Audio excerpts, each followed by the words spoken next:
Recording in progress. Apologize for the delay, 6:07. We had some internet complications here. I'll call this meeting to order of the Planning Commission, Thursday, July 18th, 2024. Please stand for the flag salute. Pledge allegiance to the flag of the United States of America and to the republic for which it stands, one nation, under God, indivisible, with liberty and justice for all. Okay. So that brings us to commissioners present. Can we please get a roll call? Commissioner Scavdall, Here. Commissioner Levy, Here. Commissioner Mulder, Here. Commissioner O'Neill, Here. Commissioner West, Here. Commissioner Curriozzi, Here. Commissioner McFarland. Here. Okay, looks like we got everyone's here. Agenda modifications, I believe there's discussion, or not discussion, I misread the agenda, so I didn't flag it, but we would have the draft tiny home village ordinance come in as old business ahead of the new business, correct? That is correct. So the tiny home village ordinance that is the second one would be moved above the number one that reads draft commercial residential ordinance. So we'll start with the tiny home village emergency housing village. Okay, thank you for that clarification. So now we go to public comment on non-agenda items. Is there any members of the public present in person that want to speak? Please come to the podium. I'm not seeing anyone come to the podium. I'm trying to pull up participants here on the. There's nobody there. Nobody on there? Okay, so we will close public comment and move it to consent agenda.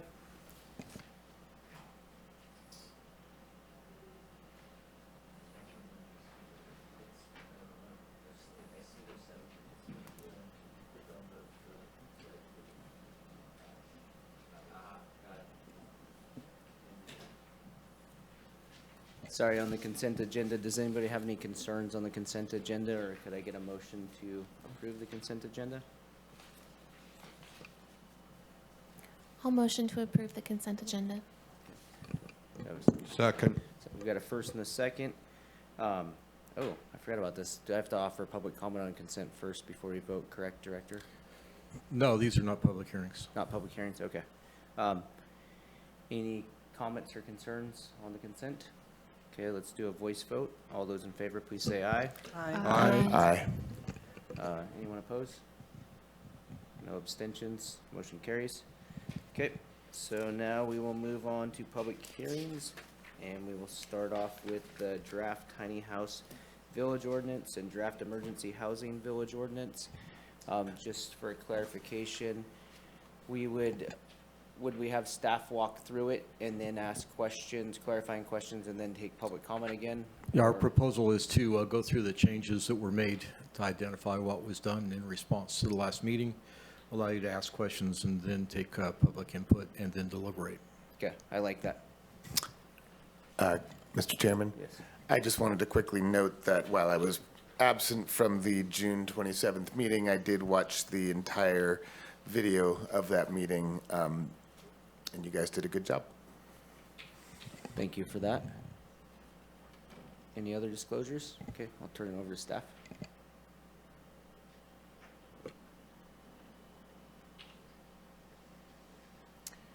Okay, good evening, Commissioners. My name is Megan Acevedo, and I will be presenting the Tiny House Village Ordinance changes and Emergency Housing Village Ordinance changes.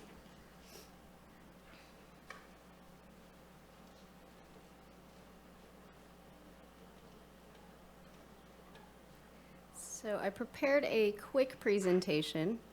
Let's see, here we go.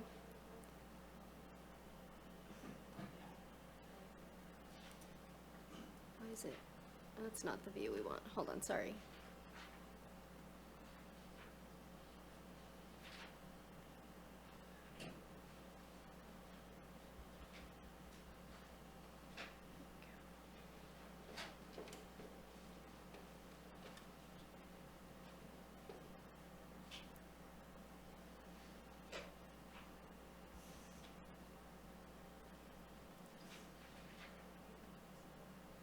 Here we go. Okay, so I put together just a few slides to show mapping of where the zones for tiny house villages could potentially go. We found a total of approximately 922 parcels. This does not include an assessment of how many of these parcels are developable. So this is just giving you an idea of the areas where these villages could go. And then at the last Planning Commission hearing, it was requested that we do an analysis for how many parcels are within a half-mile of a bus stop. So this map shows, which is kind of hard to see, I apologize, but the orange areas are the parcels that are within a half-mile of a bus stop. This came out to, for tiny house villages, 718 parcels that are within a half-mile of a bus stop that are eligible for a tiny house village. Once again, this does not include parcels that are developable. This is just an overview. And here's a map for potential emergency housing village sites. It came out to approximately 699 parcels. And here is the map for how many parcels are within a half-mile of a bus stop for emergency housing village sites, and that came out to 531 parcels. I can't really, maybe it's just me, but without being able to blow it up, some of the rural areas seem like they're not covered very well. Like in Hoopa and Willow Creek, Garberville. So let's see, let's scroll up. So Willow Creek, there are a few parcels here you can kind of see. And Up here? beyond Willow Creek? Sorry, what was that? Any beyond Willow Creek going towards Hoopa, Witchbeck area? I don't believe so. I mean, we got the bus stops. Oh, not the bus stops, the ones that would be eligible for tiny. Okay, but not within a half mile? Okay, so let's go back to the other slide.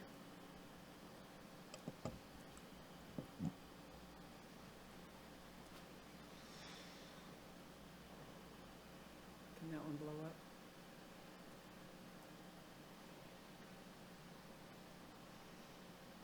So this shows some parcels here along, it's probably Highway 299, 96. And then we have some parcels out here. And down here in, I believe, Garberville area. In Redway. And then can you go back to the more developed areas again and with the blown up map? Yes, Blow and up this look? includes the coastal zones. So this has a few more parcel areas than the last images that I brought to the last Planning Commission hearing. Can you blow that up a little bit one more time? Zoom in on it.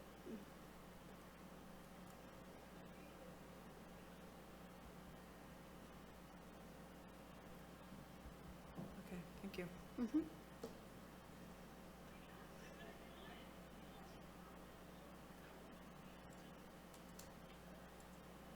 Okay, so now we'll just walk through the ordinance changes.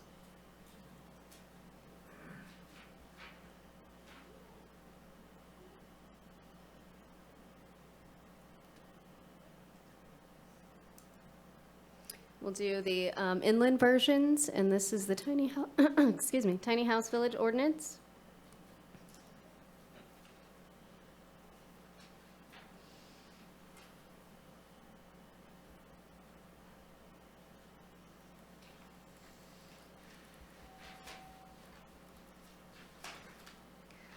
So the first change that we made was addressing density allowances.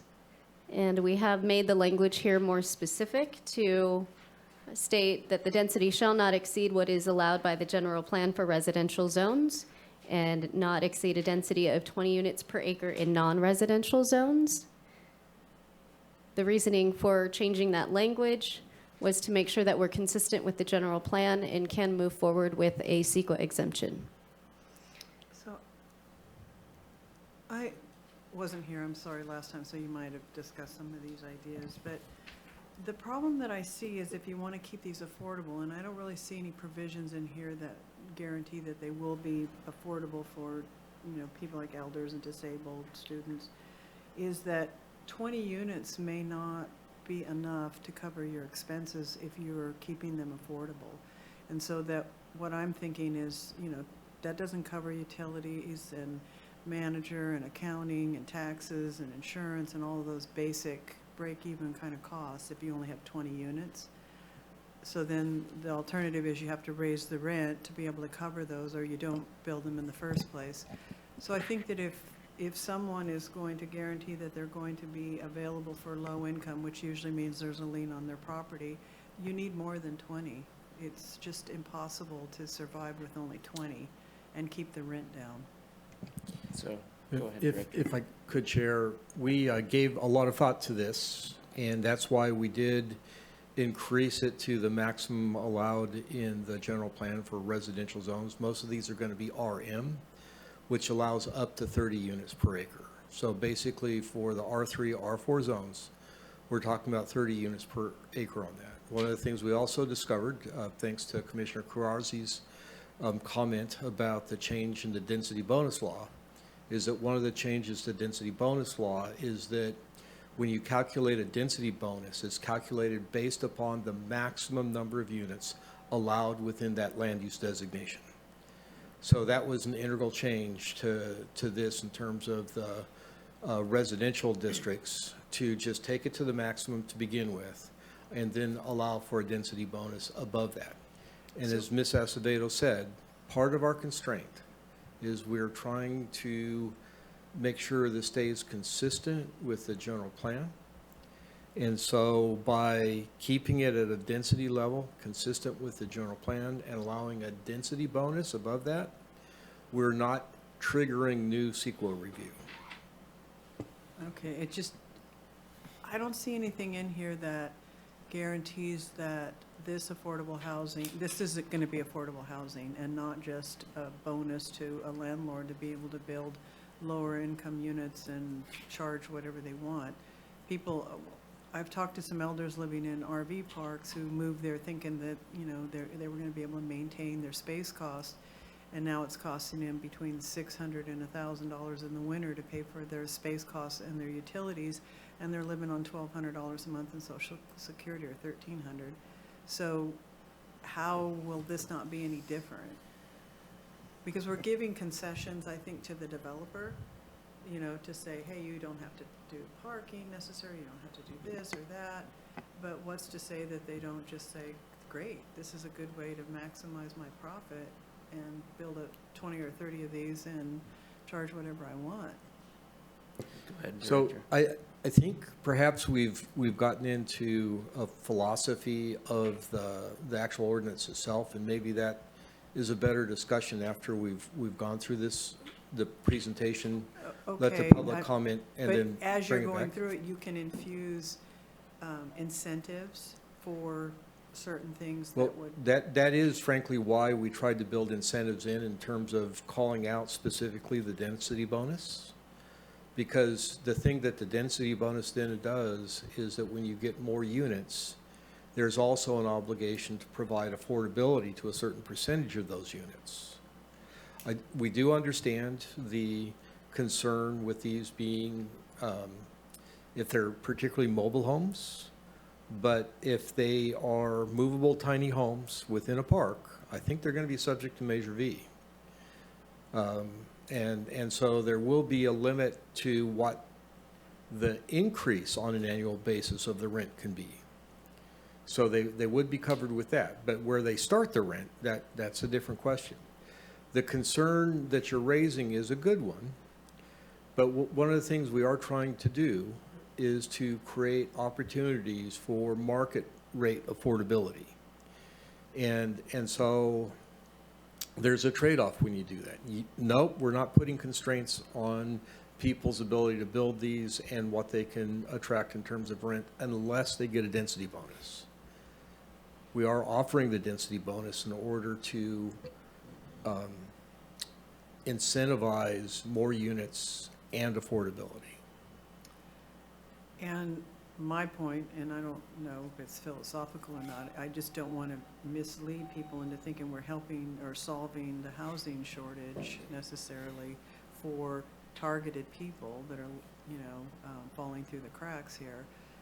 Not necessarily. And so if we're going to allow a developer to develop with less requirements and possibly, charge $700-800 for one of these smaller units that are 300 to 400 square feet, we just need to know that that's what we're doing and not necessarily solving the housing crisis for targeted people. So I just want to make that. So, I hear you a lot. I really want to try to get to the point where we go through all the changes and then Okay. come back and talk this. I believe that we had a lengthy discussion last meeting where we talked about this, affordable housing and all that kind of stuff, and that's where I feel that staff is coming back with meeting the like the maximum level under the general plan, and then that density bonus. I think we probably talked about this almost 45 minutes. I haven't rewatched the tape, but I'd say a solid 45 minutes of where are the constraints of what we want to do, but then what can we legally do. So that's just kind of where, so go ahead.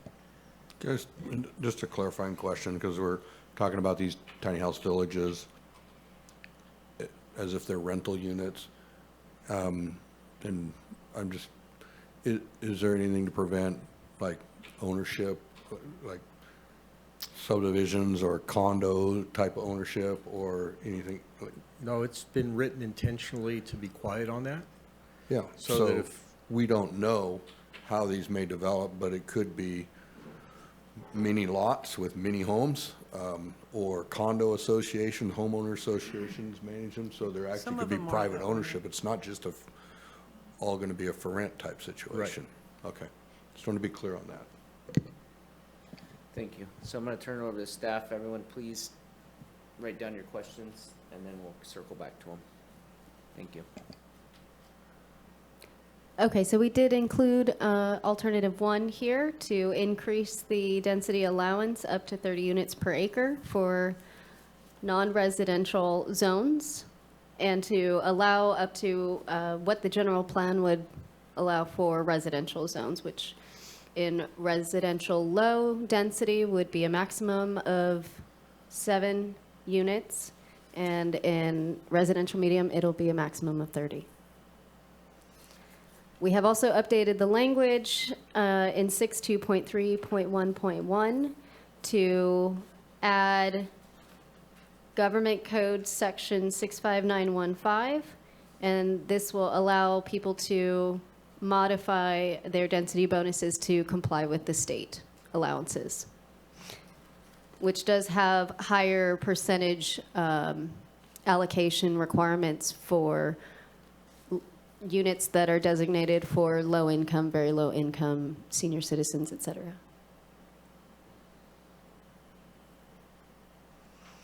In the zones that we're allowing for principally permitted, we have included C1 and C2. And for conditionally permitted tiny house villages, we have included C3. And I've also included alternative 2, which allows C3 to be principally permitted, and CH.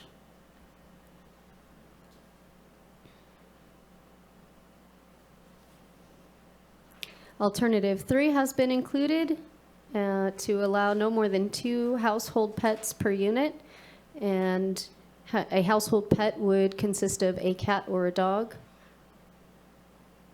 And this is in line with the restrictions of R3 and R4 zones.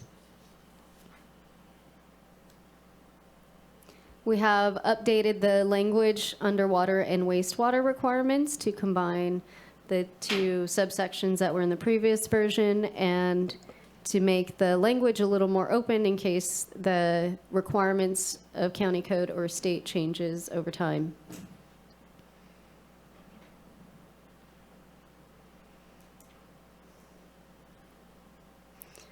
And then we updated our parking section for the ordinance.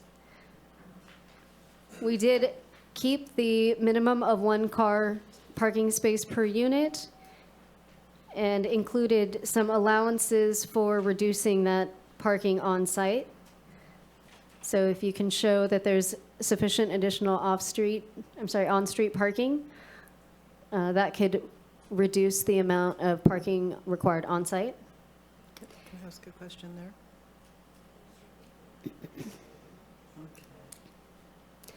And we have included provisions for bicycle parking facilities. And this is more of a tiered approach where a 5% reduction would be allowed in parking if one bike rack is supplied for each unit, a 10% reduction in parking for providing bike racks surrounded by a fence, and a 25% reduction in parking for providing bike lockers or racks within an enclosed secure space.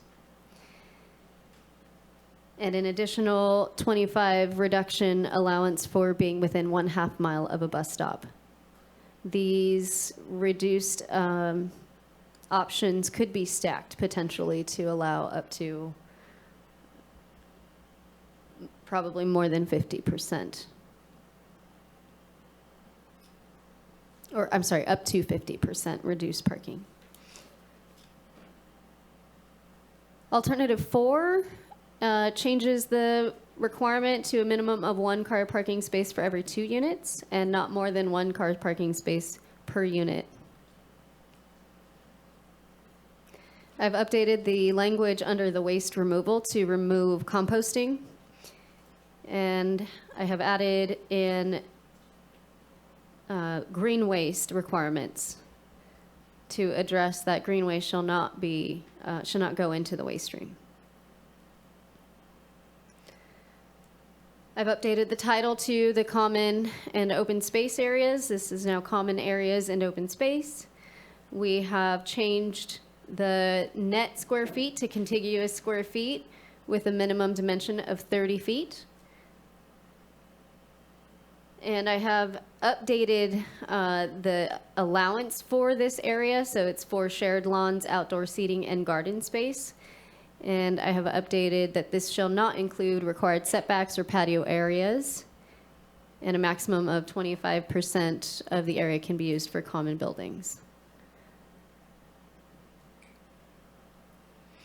For movable tiny house standards, we have removed the requirement for skirting, updated some of the language within these provisions.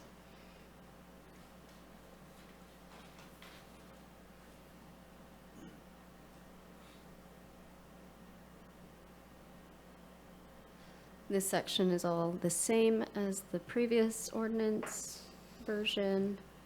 And then under dependent unit villages, the same changes have, oh no, sorry, my apologies. So here we have allowed for 30 units per acre for non-residential zones, and all structures must comply with California Building Code. And under the principally allowed dependent unit villages and conditionally permitted dependent unit villages, the same changes have been made to include C1 and C2 and C3 for conditional use permit. Alternative 5 is the same as alternative 2 above, where this allows for C3 and CH to be principally permitted, which is in line with the commercial residential ordinance.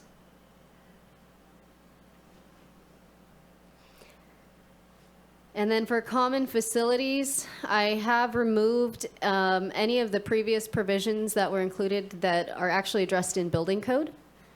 And that includes the amount of toilets. I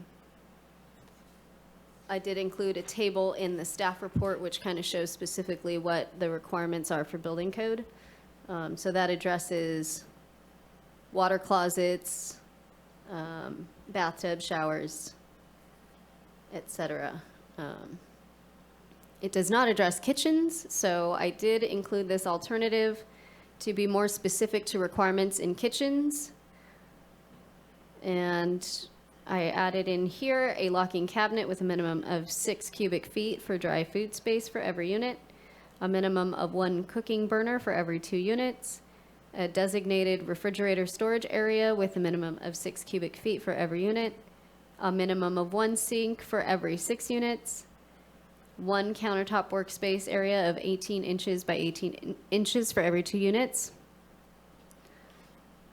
And then I've also included a provision in here to be specific to potential tiny house villages, or I'm sorry, dependent unit villages that would have service kitchens.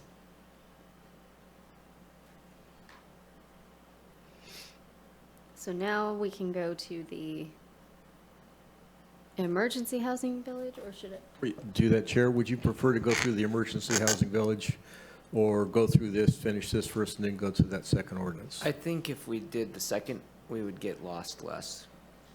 That's what I feel. The only thing is, would we give 2 chances at the apple for public comment with the 2 different ordinances, or just 1? 1 for each ordinance. 1 for each ordinance, okay. Because, all right, we'll do that. So now would be our questions for this ordinance. I just want to remind everyone, let's keep it to questions, because my take on it, on this process, and I want to ask the director, is we need to ask clarifying questions now, and then we take the public input, because if we get too philosophical, we're deterring the public from potentially giving their input. Is that correct? That is correct. Okay. So being as I feel staff did a good job of hearing our straw poll votes for those of us that were here, and then I would like to give the opportunity to those that have watched the hearing and weren't here for the first one to give their input. So I'll start with Peggy and then Noah. Those are the 2, you guys are the 2 that missed, correct?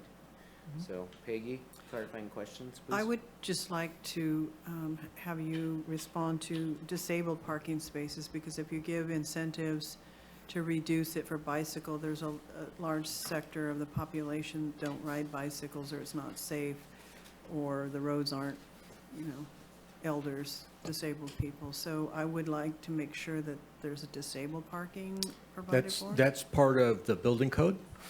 Okay. And so, like, if the parking under the proposed ordinance were reduced by 50%, then whatever number of parking spaces that ends up being there's a ratio of disabled parking spaces that need to be provided within that. Okay.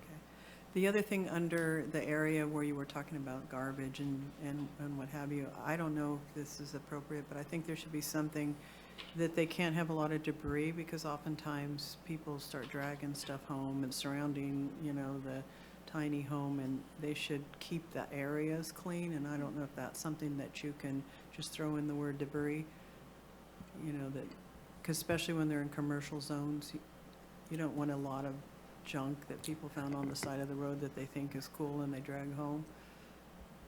If I could offer, debris is really hard to enforce.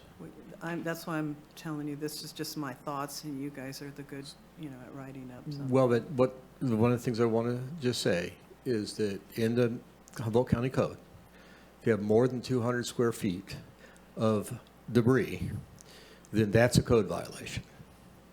It's already written in the code. Say you're on the main highway and it's a parcel that can have tiny homes, and all of a sudden you've got junk all around every one of the units. How do you address that? Well, if it's one parcel and there's more than 200 square feet, we would contact the property owner and inform them that there is junk on their property in excess of 200 square feet, and they need to clean the property up. Okay, that doesn't really make me happy, but you guys are the experts. Do you have any more questions? Commissioner Levy? Thank you. Yeah, just a couple of quick clarifying questions for Ms. Acevedo at this time. So for alternative 1, I just want to be clear that if we do adopt alternative 1, which raises the density to 30 units per acre in non-residential zones, does that still leave room to increase it further with the density bonus? Yes. Okay, just want, and then sort of similar or analogous to that, when we get down to alternative 4, which follows the whole stacked or potentially, the different ways in which bicycle facilities could bring down the parking requirements. If we did alternative 4, which essentially cuts in half the default parking requirement, can we still further bring it down? I guess, can we still use the bicycle parking facilities to further reduce it? That is correct. It'll just be a percentage off that lower baseline, basically. We'd need to modify that alternative to include those options to reduce it. But Okay. With that, yes. I mean, because I think there may be a good appetite to go with that alternative and further reduce the parking requirement, but we definitely do not want to lose the incentives to install bicycle facilities. That's all I have for now. Okay. Any other commissioners with clarifying questions? Go ahead. Are we stating a process or basically you added the green waste language, which I appreciate, but in areas where a green waste disposal system isn't available, such as like McKinleyville, would they apply for an exemption or just sort of how is that handled? They would be responsible for taking it to, like in McKinleyville, to the recycling center and disposing of it there. Okay, which is above and beyond what we require residents to do, right? Yes. Okay. Although with 1380 SB or AB, I get those confused, 1383, that's probably not going to be an optional item much longer. I sincerely hope. Any other commissioners? Go ahead. On that same question, I know we talked about compost, and can you remind me again why we removed compost, the compost language? I believe that's because it's not a requirement, but you're not required to compost on site. It was more of how to handle compost, and I think at the last meeting, there was some hesitation to have that language in there, in the ordinance. Thank you. But presumably that same Senate bill that's reducing the waste stream will also eventually impose that, right? Okay. Go ahead and finish. Okay. I think I just have a couple more. Can you clarify on the dependent village, so section 62.4.3, the development standards? Are the development standards for tiny home villages 62.3.3 applied to this as well? So are these development standards in addition to 62.3.3?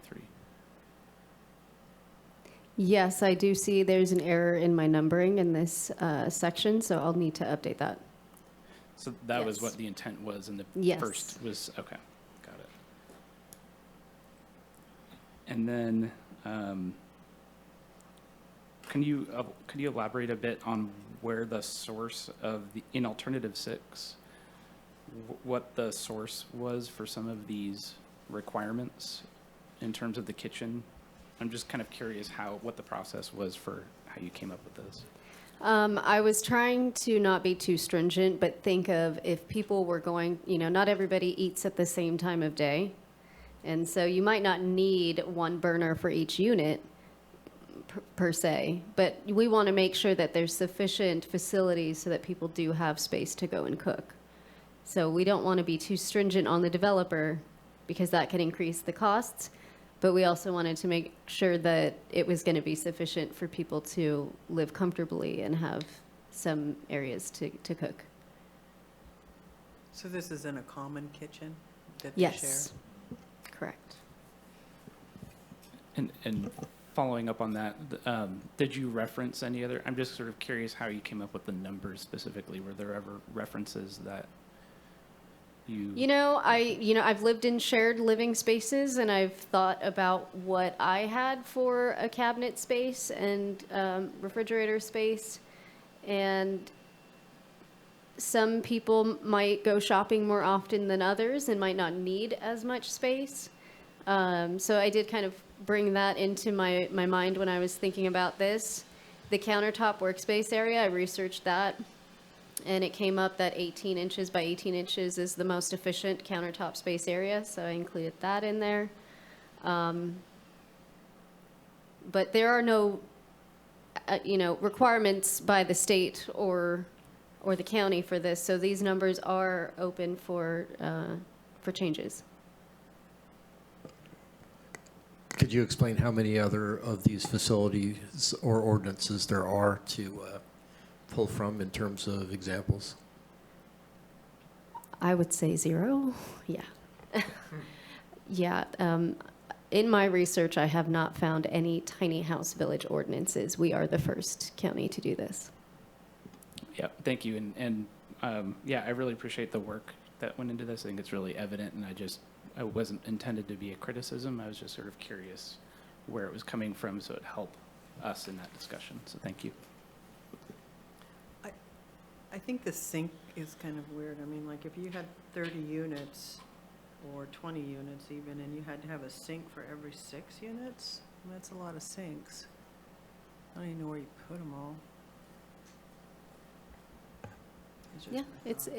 if that's a decision you want to change the amount of sinks required, that's available today.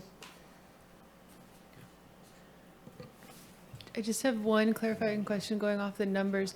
This was the numbers were based on the assumption it was one person per dependent unit, right? But that's not actually in the definition. So theoretically, it could be like a mother and a child or a couple, right? Correct. Okay. In my mind, I thought up to maximum 2 people per unit.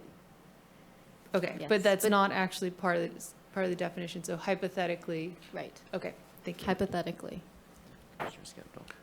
I actually have no additional questions at this time, but I appreciate the kind of cleanup and clarification of the ordinance as presented. And so that seems to finish off our clarifying questions. So now we will open up to the public for the comment on the draft tiny house village ordinance portion. If you want to speak in person, please make your way to the podium, and you're allowed 3 minutes. This is only for the tiny house village ordinance? This is just for the tiny house village. We'll come to the emergency housing village next. So if no one's in the public present is moving towards the podium, I will go to, I can't see participants, so is there anyone with their hands up that are trying to? Okay. And didn't you say that public can only comment on one or the other? You can comment on both. Oh, good. So nobody, oh, now I have a taker now. So we're-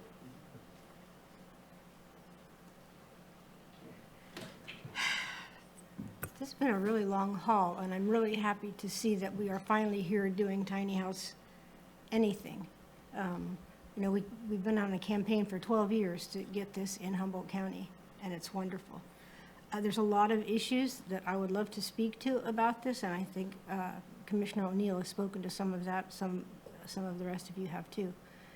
I first want to thank you for embracing it, but I also am very aware that this is more designed for developers, the way it's been discussed, and that's it, that's your job. You work at developing ordinances for governance, and we've been focused on developing community. And so the concepts about how tiny house villages would work and be functional, I want to encourage you to think communal. These are not just individual places for people to live, but they're going to be part of having people be together. And so fostering a pathway for that to happen is really important. And I agree, like 6 sinks, 5 sinks, whatever it would be, if you're going to have this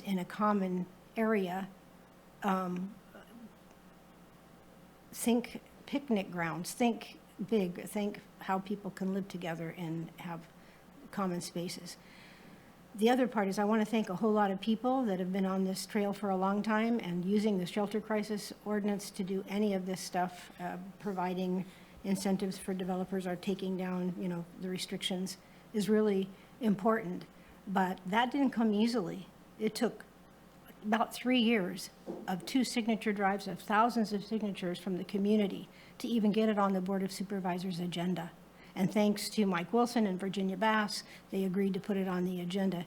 And it still took a lot of effort. But these are things that don't come easily. So I'm only here because I know you're going to pass something tonight, and I want to be a historical precedent that I was here when you did it.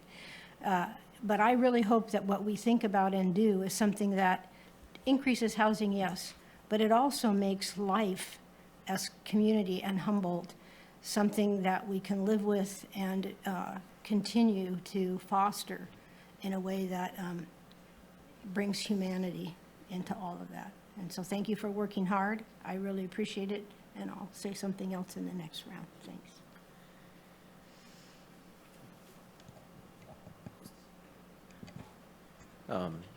There is no participants online still, correct? Okay. I will close public comment, and I was asked by a commissioner, my experience, and maybe I was wrong, is when anytime anyone's speaking from the public and they don't use their name, my understanding is you can't ask their name because they have their right to not divulge their identity. So that's why I didn't. So I wanted to clarify that, because if I was wrong, like, something's changed. But Can I add my name? I'm happy to. if you would like to add your name, ma'am, you can. I'm Desi Wade, and I'm a citizen of Humboldt, and I would just love to see the opportunity for whatever we do to incorporate more areas. Every community should be able to have something that takes care of people, and I don't see that reflected in a lot of what we're doing, so we're going to keep. Thank you. So now we are coming back to the commission to go through. I'm going to double check with the director, but it would probably be smartest to start at the beginning, the alternatives, and kind of walk our way back through that way. I think that would be most efficient, yes. Okay. Commissioner Scavdell? I just, in light of the fact we had limited public comment, wanted to acknowledge that we do have written comment that we've all received and reviewed. So I just Yes. wanted to acknowledge that and thank people that sent in their comments. Thank you for that. So, if we could go to, the way we did this last time was just straw vote, but alternative one, is there a desire to go with alternative one or keep the language in the way it is? Go ahead. Are we able to put it back on the screen by chance, or is that problematic? Thank you.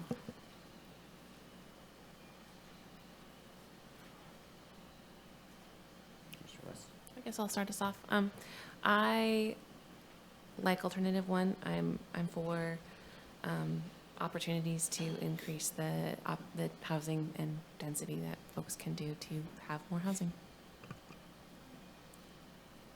I'm for the increase because it makes it more feasible that it's even going to happen. You have to collect enough rents to be able to pay your bills, and 20 is not going to make it. I have a note from our last meeting that maybe staff didn't fully recommend alternative one. Can you jog my memory as to why, or if I got that incorrect? We changed our thinking substantially as we did the research on the density bonus laws and where the state is going. And so originally 20 units per acre was identified as the maximum even in residential zones. We changed that. Previously, the recommendation would have carried 20 over to commercial. We did not change that, but that's why we provided the alternative to go to 30. Is there a way that the going from 20 to 30 could be incentivized in terms of more affordable housing? Because if you're wanting to keep the rents lower, then you need more units in order to cover your costs. That was the position that we were presenting at the last meeting, that we were proposing 20 units per acre in order to encourage people pursuing density bonus that would then trigger a requirement for increased affordability. And so what we're doing in a commercial zone right now is completely discretionary. It's up to the commission to recommend to the board whatever you choose to be best. But I think our thoughts shifted to more where Commissioner West articulated, is just if we're going to try to get the maximum number of units, let's get the maximum number of units.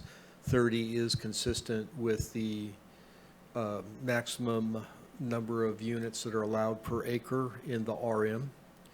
And so it's not out of line to say that that's consistent with a commercial designation and the level of impact associated with that. So I guess 30 is my recommendation.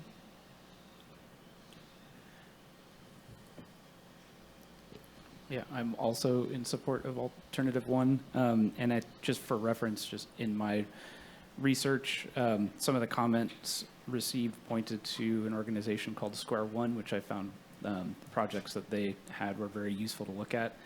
And they have a project called Emerald Village, which I think fits more in line with this particular tiny home village, where, yeah, it fits this structure, and they were able to achieve a successful project with 20 units per acre.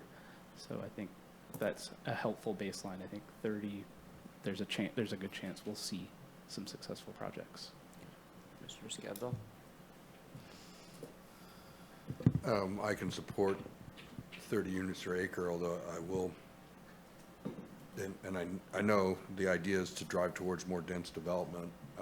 That's about 1,450 square feet total per unit. So when you start thinking about the parking and the common areas and the pathways, and I'm not sure a developer will be able to get to that level of density. This is not vertical construction; it's horizontal. So. But I'm sure someone will be up to the challenge to try, so I'm okay with going, creating that opportunity and seeing what people can come up with to create an appropriate village. Okay, so, Mr. Levy? Yeah, well, kind of following up on that, I'm also inclined to raise the density across the board to allow for, more units to be built. But kind of following up on my question earlier, if we did adopt alternative one, which raises it to a density of 30 per acre in non-residential zones, like, as a practical matter, is there room to increase the density above that with a density bonus for affordability? So we believe there is, and part of that would also be, one of the things a density bonus can do is reduce parking spaces under certain conditions and doing some other things where you reduce setbacks, reduce parking, Right. reduce other things in order to accomplish that. And so I think Commissioner Scavdall's point is well taken. I did the math myself just thinking about it.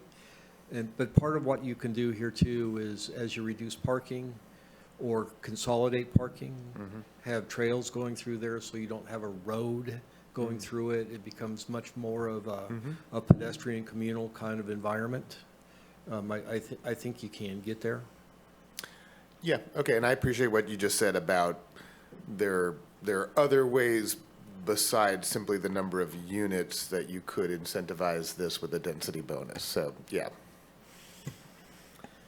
So, I heard it as after Commissioner Scavdall gave his straw poll vote, technically, that we're going with alternative one, if we're going by majority.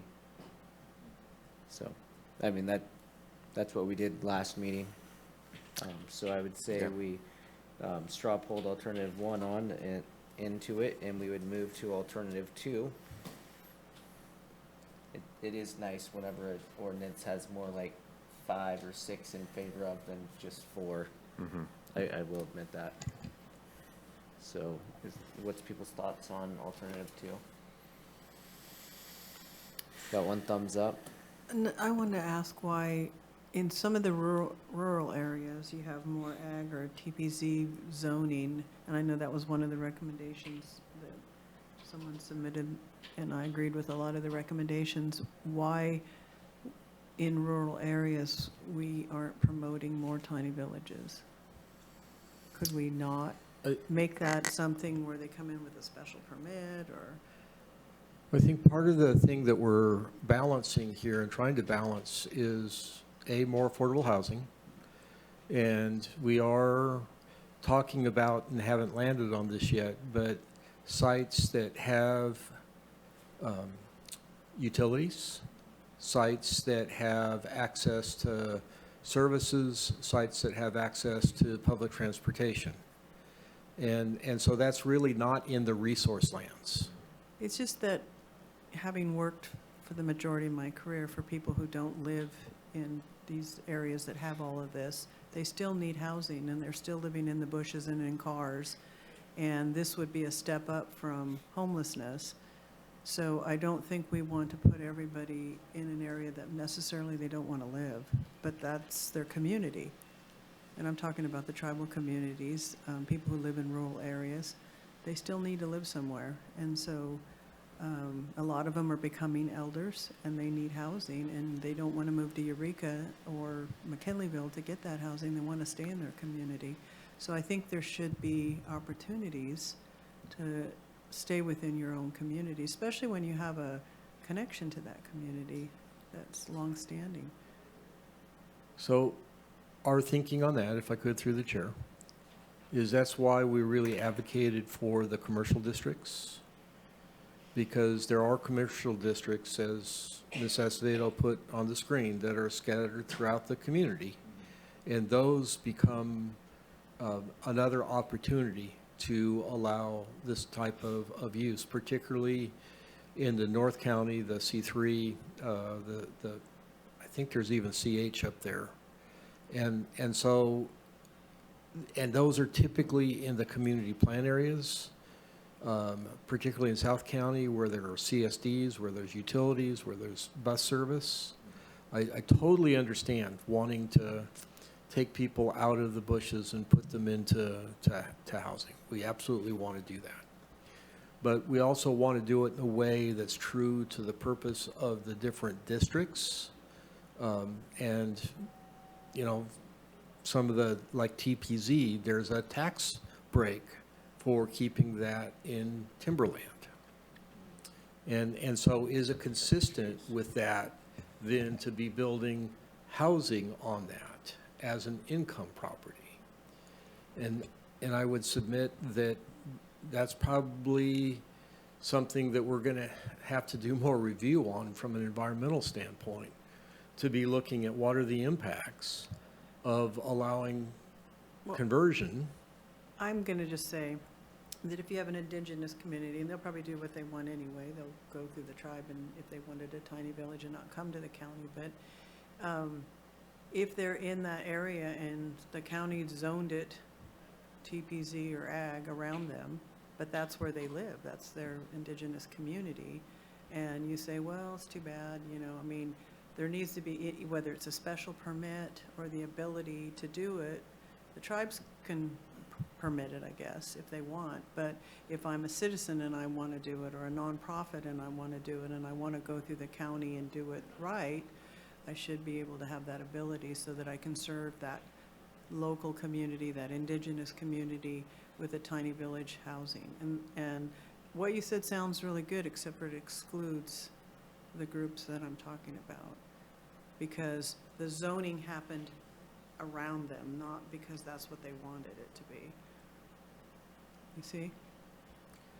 I absolutely understand what you're saying.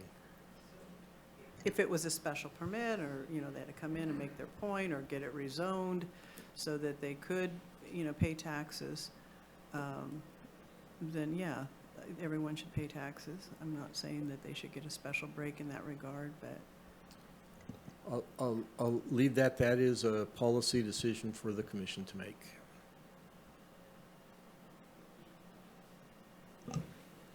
I guess my follow-up question is, can't they have the right now as it is to come anytime to rezone an area? So the option's not off the table. If an area is zoned in something that's not consistent with this ordinance, they could come forward and have it rezoned and then work through And the it's ordinance. probably a costly endeavor, wouldn't it be, to get a rezoning? It does cost, yes. It's Yeah. probably a So then neighborhood of. it pretty much negates the ability to do it for most people.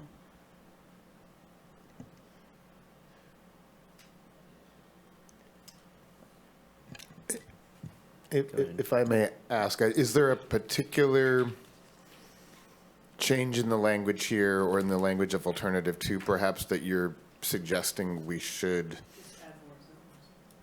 just add more zones to that list? Zones, without me knowing all how everything's zoned in the county, when you're looking in those rural areas and looking at the type of zoning, I think you need to increase the ability in those areas that are coming up short right now.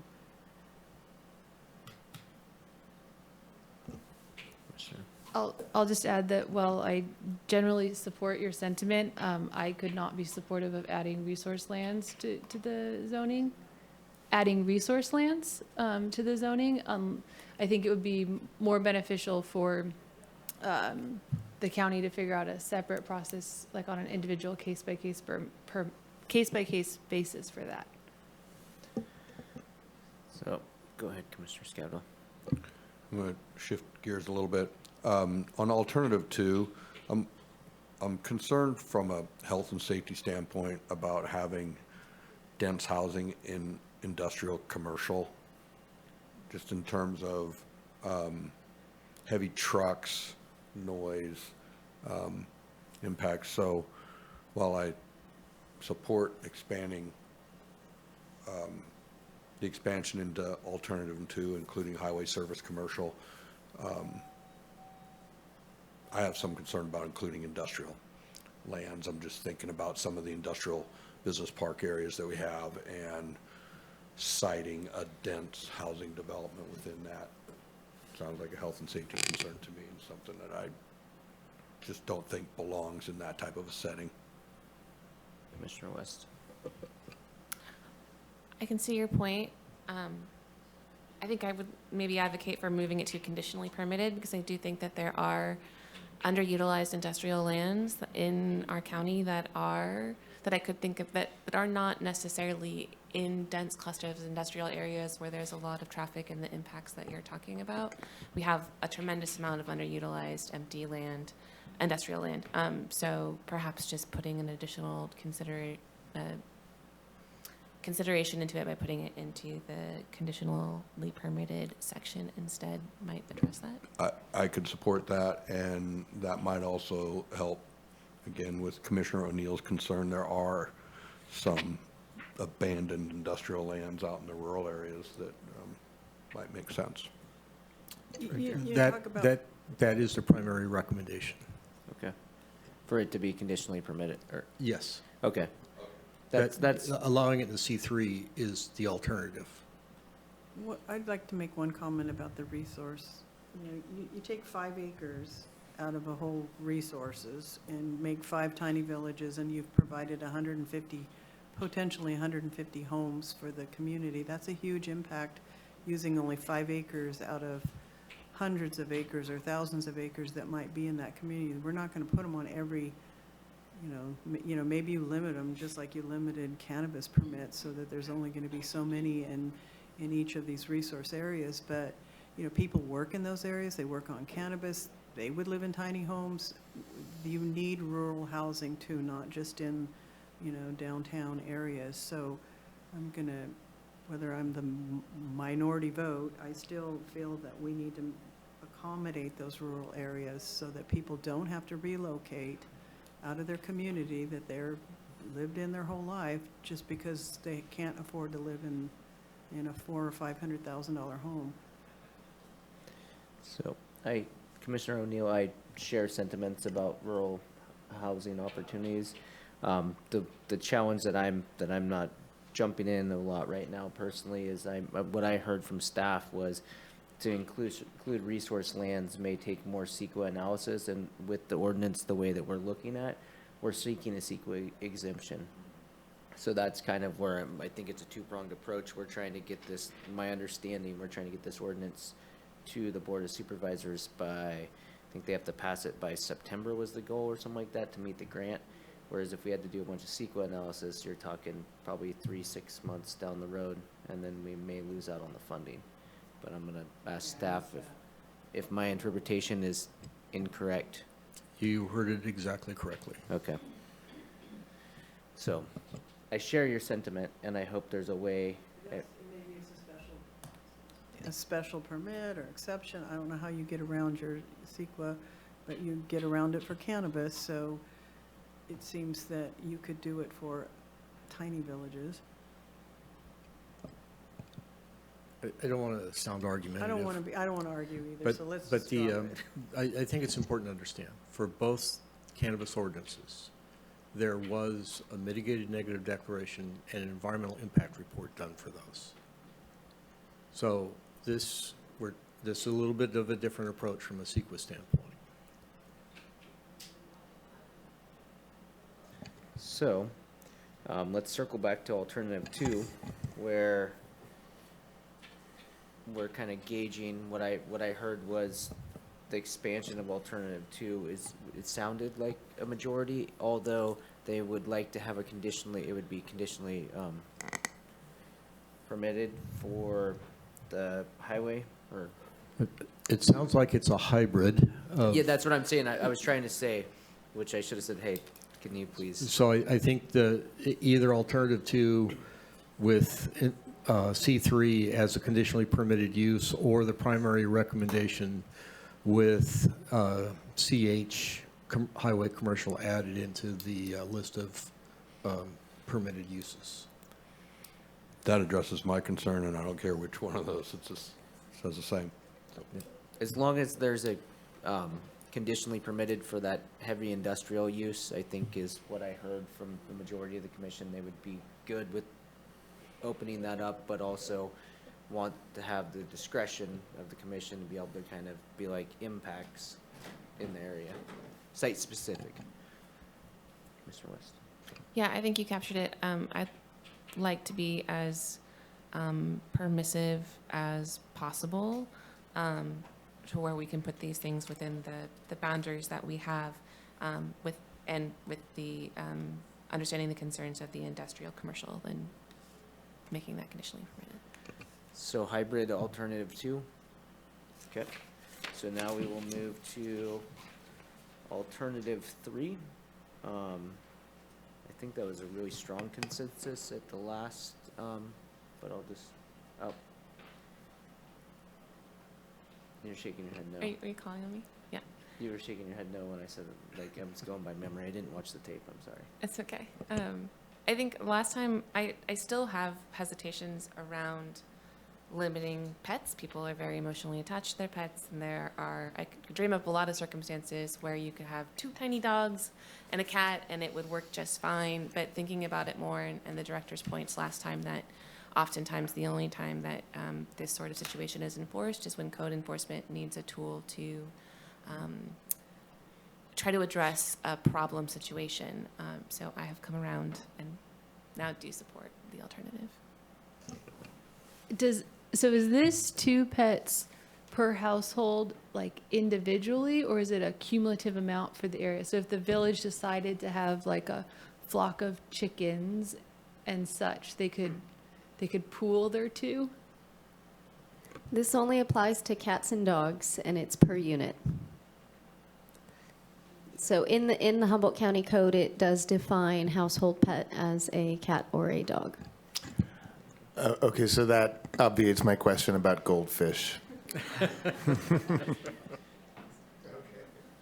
So it sounds like alternative 3 stays in there. Alternative 4.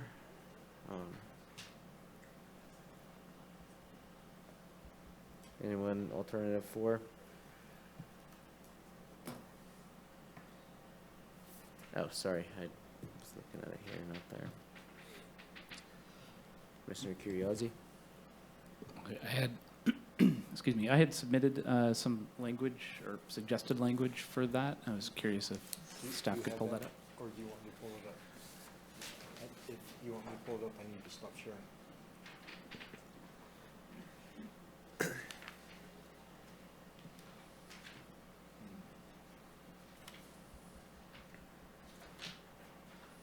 I can put it up on the screen here in just a moment.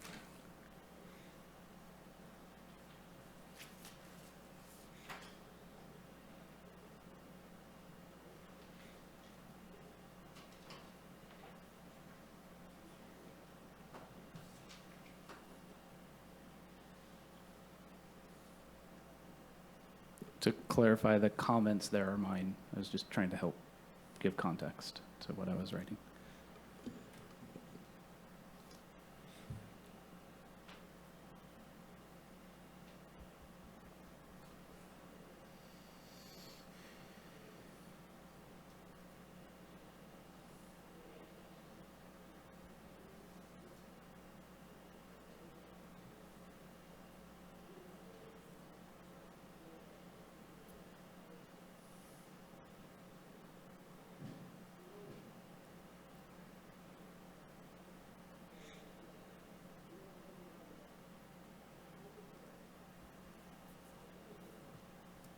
So just to clarify, the first section, minimum one car parking, you're supportive of, right?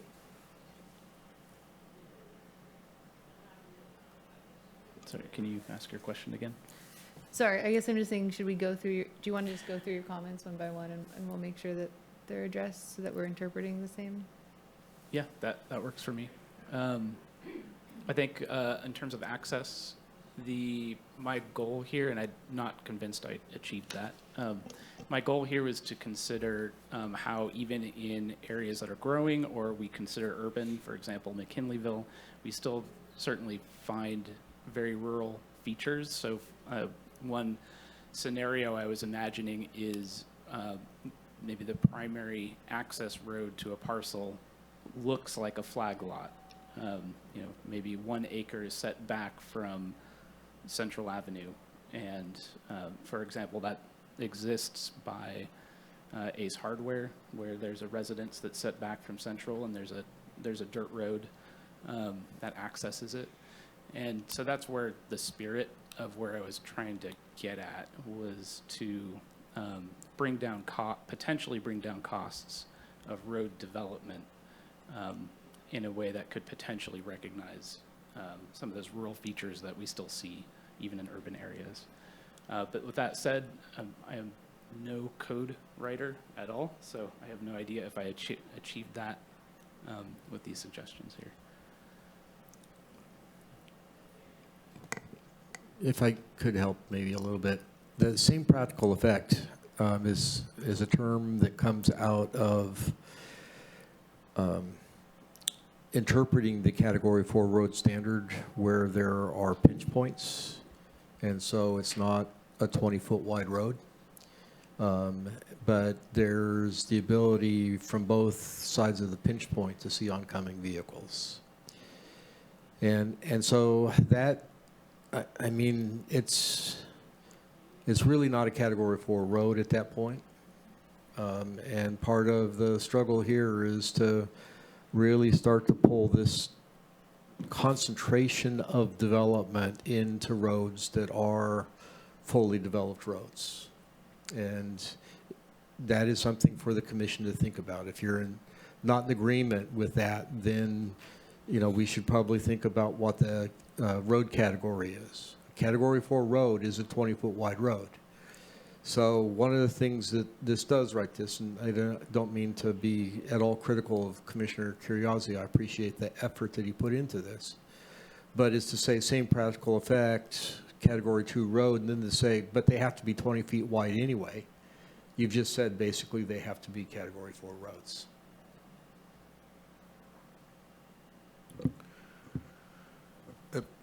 Again, when we're thinking about these, and we often talk about density per acre, 30 units per acre.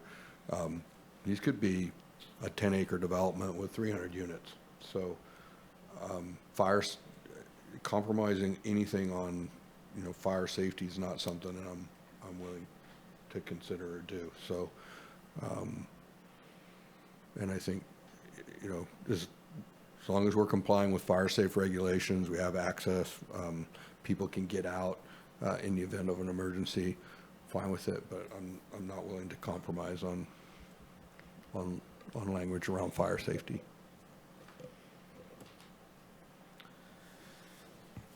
Mr. West? I think for me, one of the core struggles I'm having with this ordinance in general is that, like, there are a lot of situations, like to Commissioner O'Neill's, like, sort of along the same lines as Commissioner O'Neill's point, where you could have, 5 houses on a rural property living in a communal fashion in a very rural area, and that wouldn't be very impactful. And I would like to enable that kind of living situation to happen, but at the same time, we're also talking about addressing housing needs in a much larger way and enabling much denser developments like Commissioner Scavdall is talking about, all in one swoop. And how do we figure out how to how do we meet all the needs all the way around? And I feel like we're not quite getting there on either end, and maybe that's the best we can do, but I would love to continue to explore ways to support both like the small rural communal living and the large developments that we hope to see, the denser developments we hope to see in more urban areas. So that, if I could through the chair, I mean, certainly that is a possibility. We've been trying to take a fairly broad brush approach to allowing these primarily in community plan areas, because that's where there's utilities, that's where there's infrastructure, that's where there's public services, that's where there's public transportation. This is intended to be more affordable housing. This probably isn't the housing that people come out of the bushes to have immediate housing, emergency shelter kind of thing. These are people who, probably are at the low or very low income scale.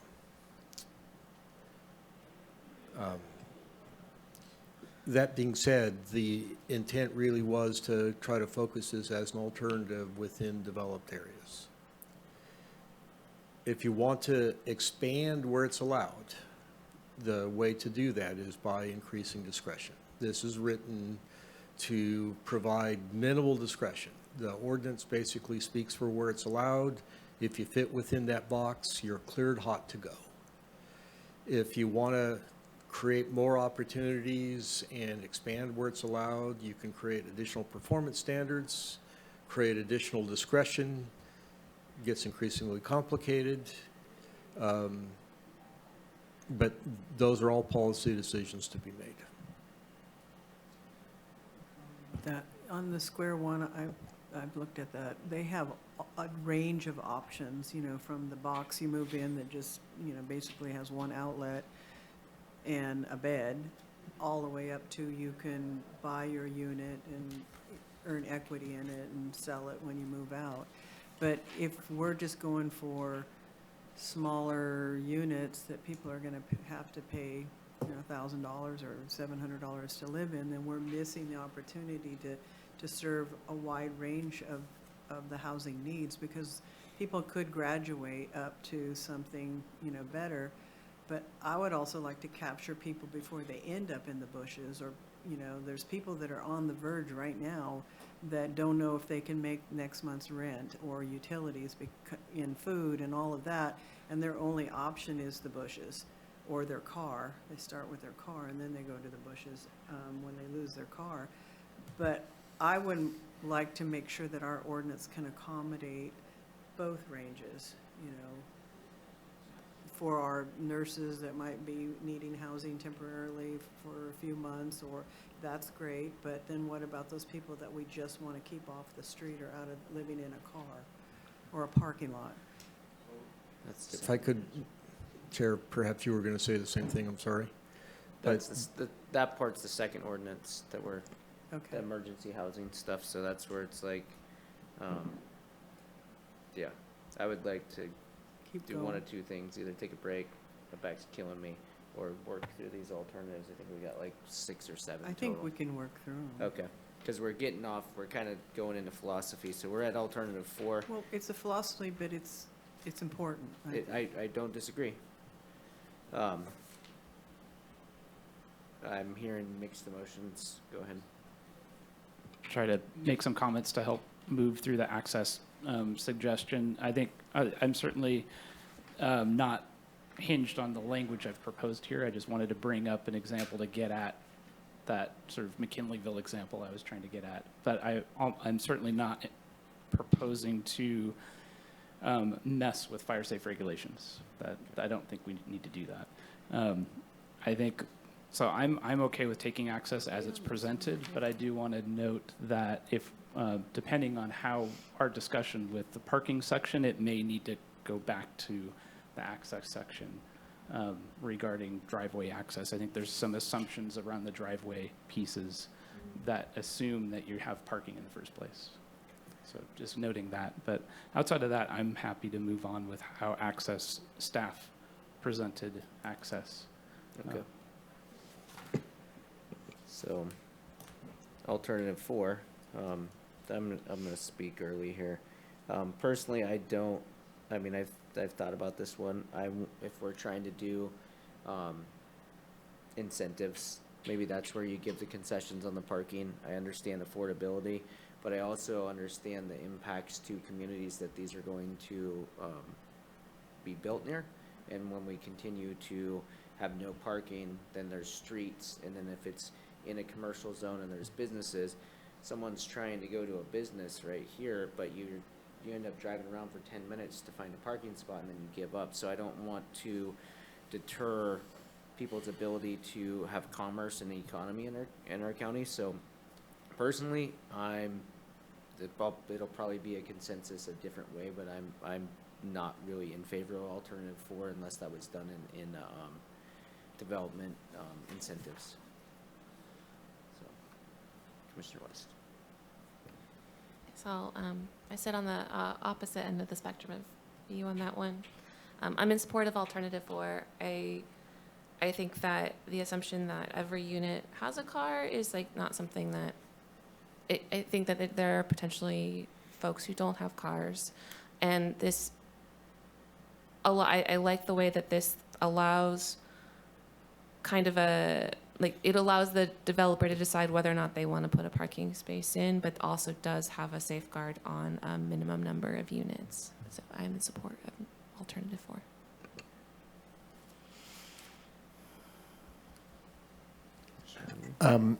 Yeah, I basically agree with that. You know, I take your point, Chair Mulder. I think there are some locations where you might want to have more than one parking space per 2 units, but we're certainly not forbidding that. We're just not requiring it to be 1 per unit. So I think on balance, I am in favor of alternative 4. Just need 2 more votes. I need some clarification here. So as I read the 3.3.5,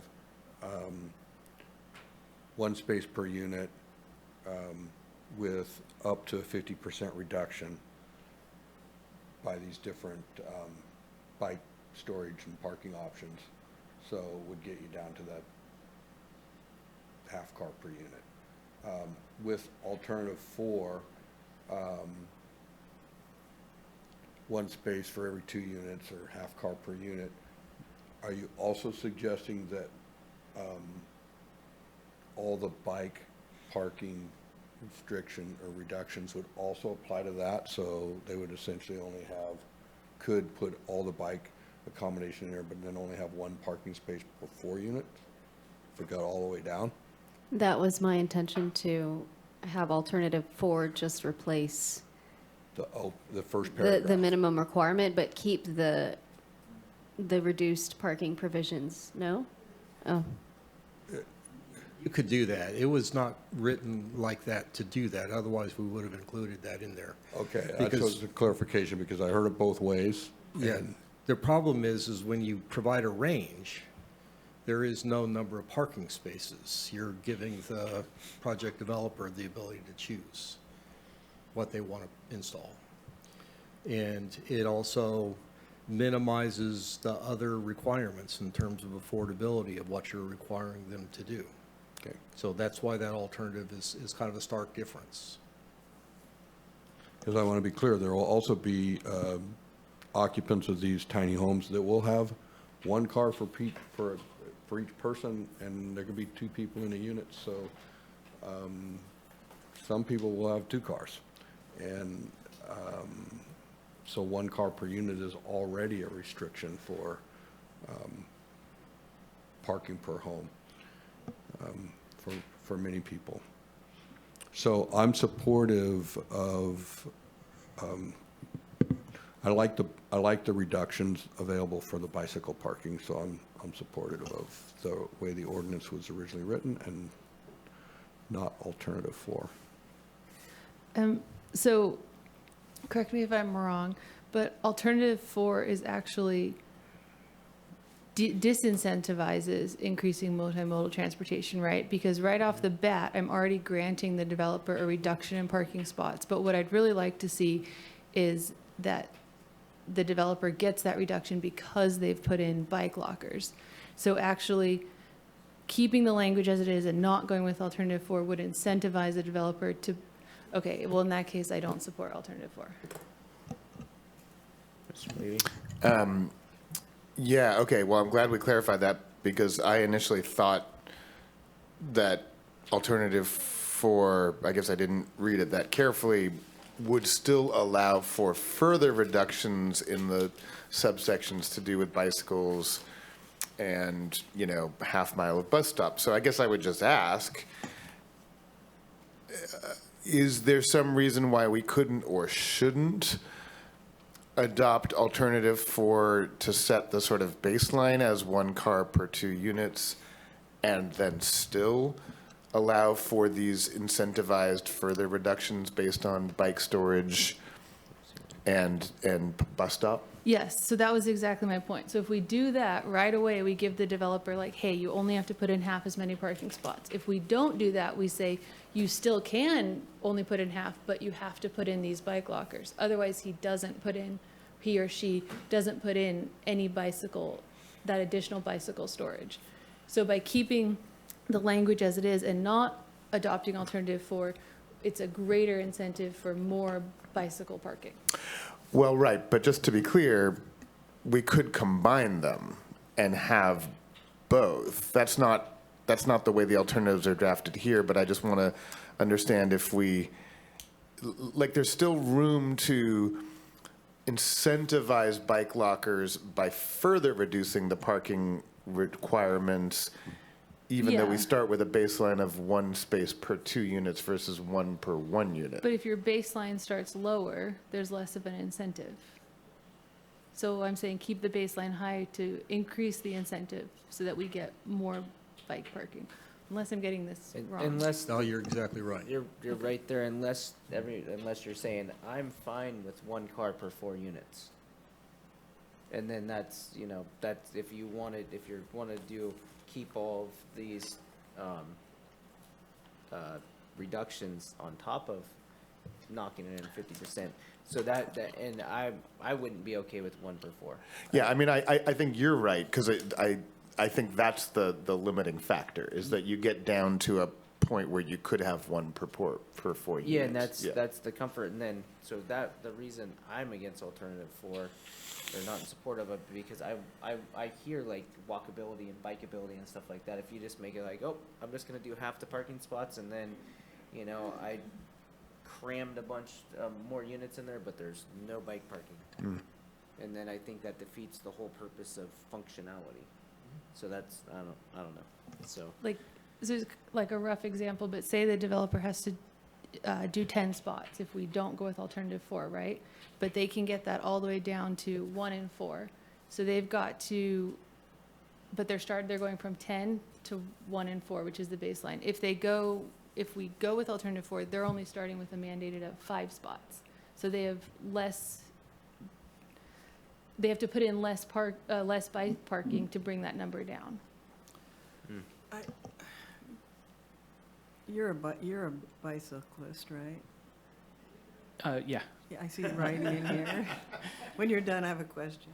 Well, I'm curious if others have thoughts on the language I proposed in terms of at least just focusing on, it's taking alternative 4 and then also requiring bike parking facilities. So I guess two things I observed. One, it sounds like there's a majority interest in exploring a reduction in parking. And two, it sounds like there's potentially a majority interest in having bike parking infrastructure. And I struggle a bit with imposing a requirement that we don't necessarily want in order to try to incentivize a developer to put in something that we do want. Why don't we just say what we want? Okay, I have something. Well, I don't think you're going to get a developer to do it without an incentive. Like, otherwise you're just giving them a free pass. Well, I wrote so I have the alternative 4 is the first part I have, skip the subsection, and the next part is a bike parking requirement. So our alternative is both of those. Oh, so you're suggesting adding the mandate for a baseline long-term bike parking, which we don't. I see what Correct. you're saying. Oh, so you're just saying, tell them to do it right away.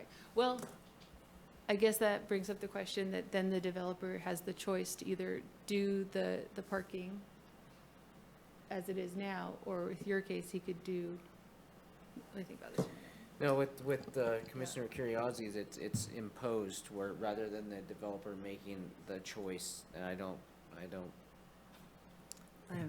support that because I feel that there may be some developments that, as Commissioner Scavdall said, more focused on like there might be more than one vehicle per household.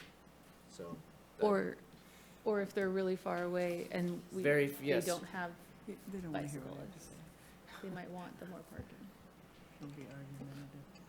Mr. O'Neill. Okay, and this is to a person who owns a bike. I mean, I own a bike. I keep mine in the house because I think there's a whole lot of emphasis on all this outdoor bike parking, but most people aren't going to want their bikes outside because they'll get stolen.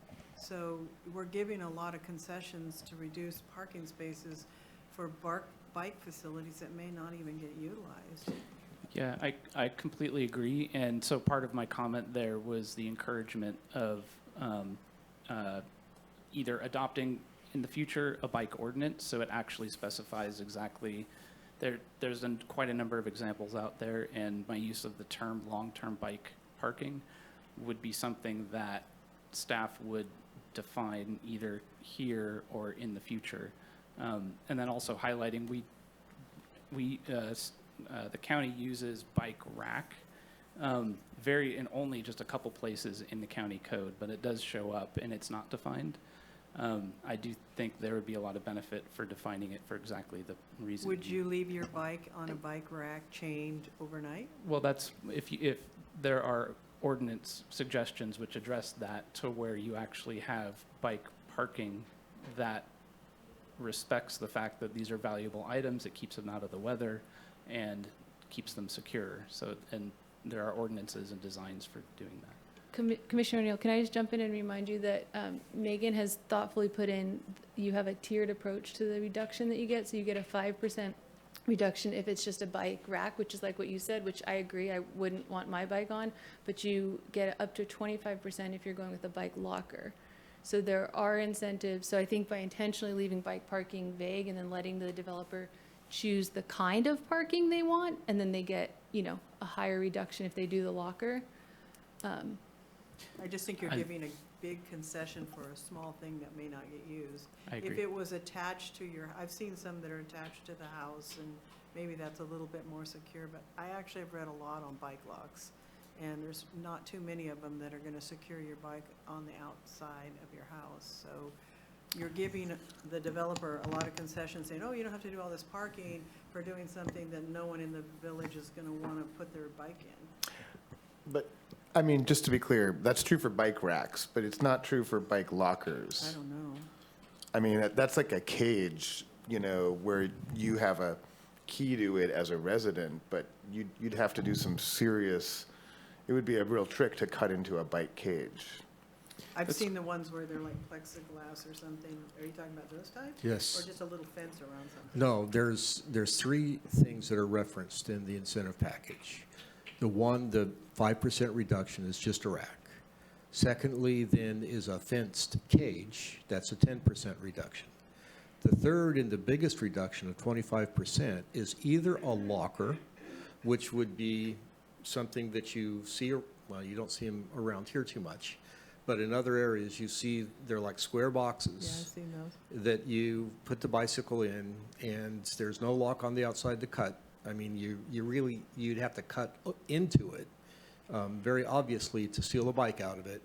Or you create a room, and if they're putting in a common building, they could set aside a room where people would go in and then could lock their bike up inside a room.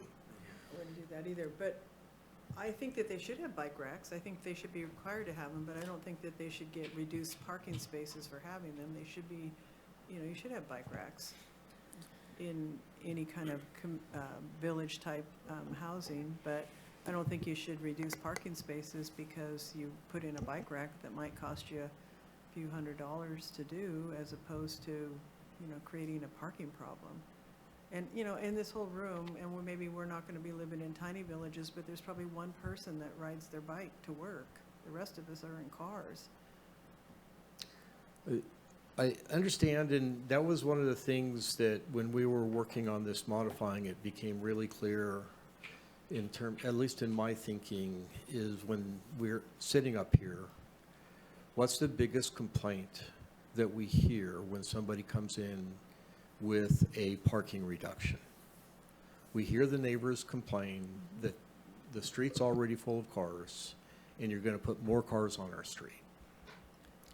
And so that's why we really tried to take a reasoned approach to this, whereby they're. I'm with you. I'm just saying, I think we're giving too much concession to the developer for something he should provide anyway. If it's something that's, on each parcel, you have these lockers or, some sort of built on the side of the building where they can lock up their bike. But I'm pretty sure that there's resourceful people that can get into anything that you lock up. So I wouldn't reduce the parking because you are going to create problems. One space per unit is, I think, reasonable. Unless you get a special permit because you're going to can prove to us that your tenants don't need one. Okay, so 25 minutes ago, I said maybe we'll take a break, and we said Sorry. we'd thread the needle, and we're still talking about bikes and parking and stuff like that, so I'm gonna make one last attempt, and then I'm gonna take a 10-minute break if Take we a can't, break, I think we can work through. We just have to either agree to leave it alternative 4 out, put it in, or do modified language, and we're kind of all over the place. In the modified language, I see you're giving that 50% right off the bat, and then you're saying you have to do parking, so I think, I personally am leaning towards the language as it is.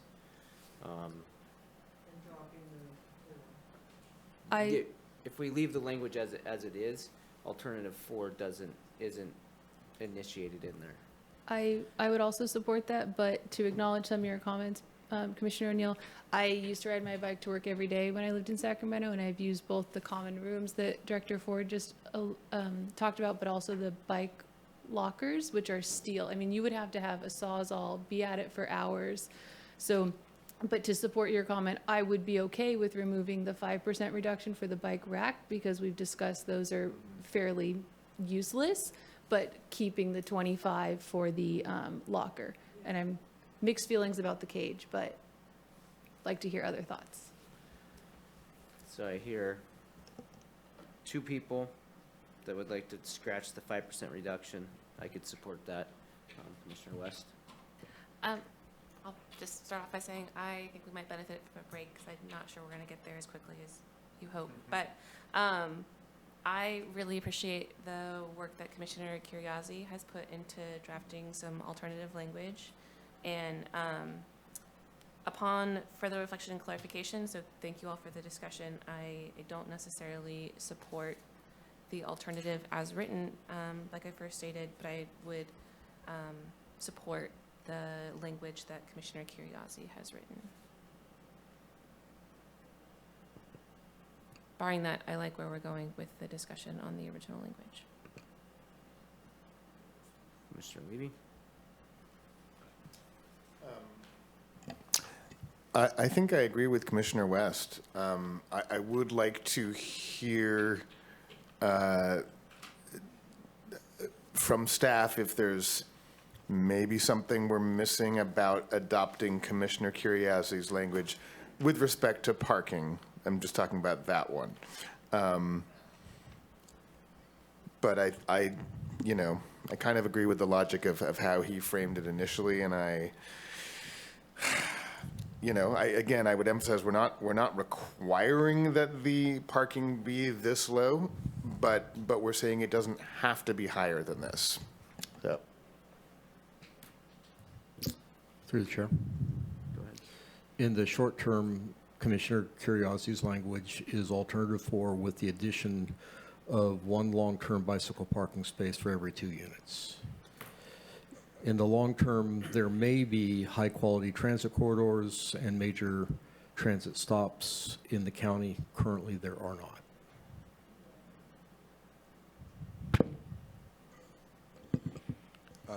I could go along with this. I'm not supportive of the no minimum parking requirement paragraph that you added. I would prefer to add that after a minimum of one car parking space for every 2 units, provided that's within 1/2 mile of a bus stop and not more than 1 parking space. I'd be fine with, and having the bike racks, 1 per everyone. That's great. Fine with that. But if we're going to go down to one space for every 2 units, I'd like it to be within 1/2 mile of the bus stop. I'll agree with that, but I think that if we're going with this, and so we're already giving the developer that reduction, then we need to define that bike parking so that it is bike lockers. It's not the rack. Otherwise, we miss out on what Commissioner O'Neill was pointing out. So, quick point of clarification, going through my classes, and I appreciate all of this that you submitted, but 2 questions, these are for staff. Has this been uploaded to Legistar? So Yes. the public has access. Yes. Was this technically uploaded before the meeting tonight? Yes. So technically it'd be disclosing your position before the meeting, is that correct? Yes.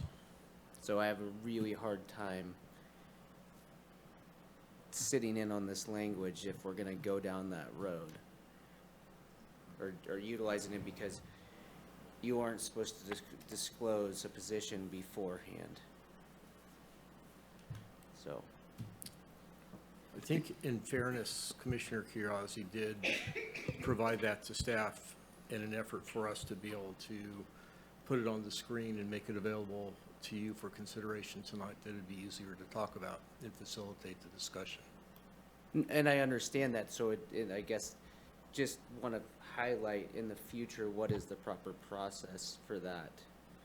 Because you say your motivation is to lower development costs, and I respect that and I appreciate that, but I also want to make sure that we're not going down a slippery slope. I'm comfortable with it.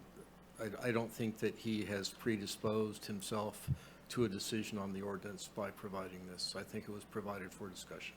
Okay. and very much appreciate keeping that in mind. And we were sitting here continue to- talking, and then all of a it's sudden I was reading this excellent top point. part, and I was like, oh, gosh.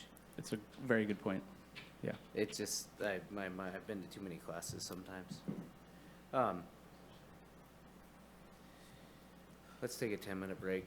We're in the same spot we're at. You're almost there. You're almost there? I think that what I'm starting to hear is a consensus for Commissioner Curiosity's offering that would basically change the 5.1.1 to be within a half mile of a transit stop, and 5.2 to be a long-term bike lockers, or would be bike lockers. And what I heard most people kind of nodding up and down is that would be it. Could it also include if you were serviced by a dial-a-ride type service, or is that only limited to elders or disabled people? I'm not sure. I can comment on that. Dial-a-ride is specific to people with disabilities. Okay. You have to have a specific doctor identified disability. I think the only other thing that came up was the potential for striking the 5% for the bike rack. Well, I don't think we were This looking at was- that alternative. We were looking at Commissioner Curiosity's alternative. So, clarification on 62.3.3.5.1, I heard concern about the no minimum parking requirement, so we are going to scratch that out. Is that correct or incorrect? That is correct. Okay. Yeah, and I agree with all that. So think- then, wouldn't we just take, if we're taking away the no minimum parking, car parking requirement, is there a need for all of that? And I'm trying to read it 5 times in my head, and I'm like, wait a second. So Commissioner Curiosity, could you? Well, if I could try to summarize, Commissioner Scavdall's suggestion was to move the language associated with near a transit stop. So within half mile of a transit stop as part of the condition for a minimum of 1 space per 2 unit. So it's a minimum of 1 space per 2 unit if within a half mile of a bus stop.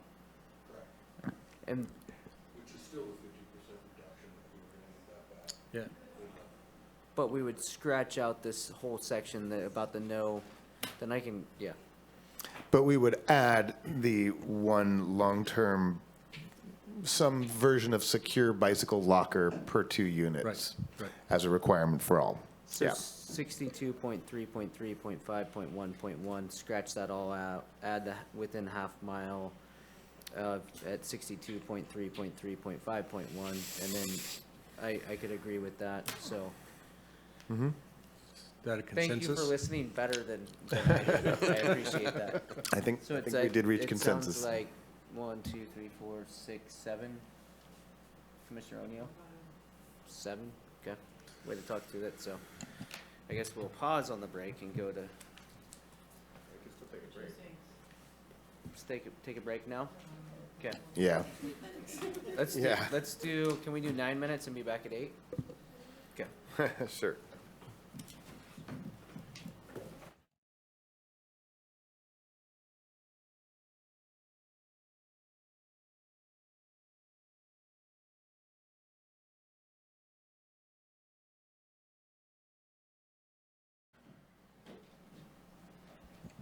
So we are at 8 o'clock and we're coming back, and thank you for the lengthy discussion about parking incentives and also bike parking. That brings us to alternative 5. Before there, just one language thing that I made note of. I don't want to have, I understand affordability, but remove skirting. I know personally I would rather see skirting left on the movable tiny homes, but I also understand affordability, so I don't even want to scratch that service. I'm just going to leave it as that. And alternative 5, questions or thoughts, or page 6 with my paper that I'm looking at. Mr. Curiosity? My one thought on alternative 5 would be to also consider Commissioner Scavdall's suggestion of moving industrial commercial to conditionally permitted. See one head nod, two head nods. I'm in agreement with that. Sure, yeah. 5, 6, Commissioner O'Neill. Okay, we just got 7, thank you for that addition. So we're gonna move to alternative 6. Common kitchens, and this is where I think there may be some discussion about size and cubic feet or something like that, so. Commissioner Curriasi? Just reiterating that, that first paragraph in 62.4.3, the reference will be to 62.3.3, not to 3.4, per the clarifying question I had earlier. Okay, yes, the definition, development standards, Correct. okay.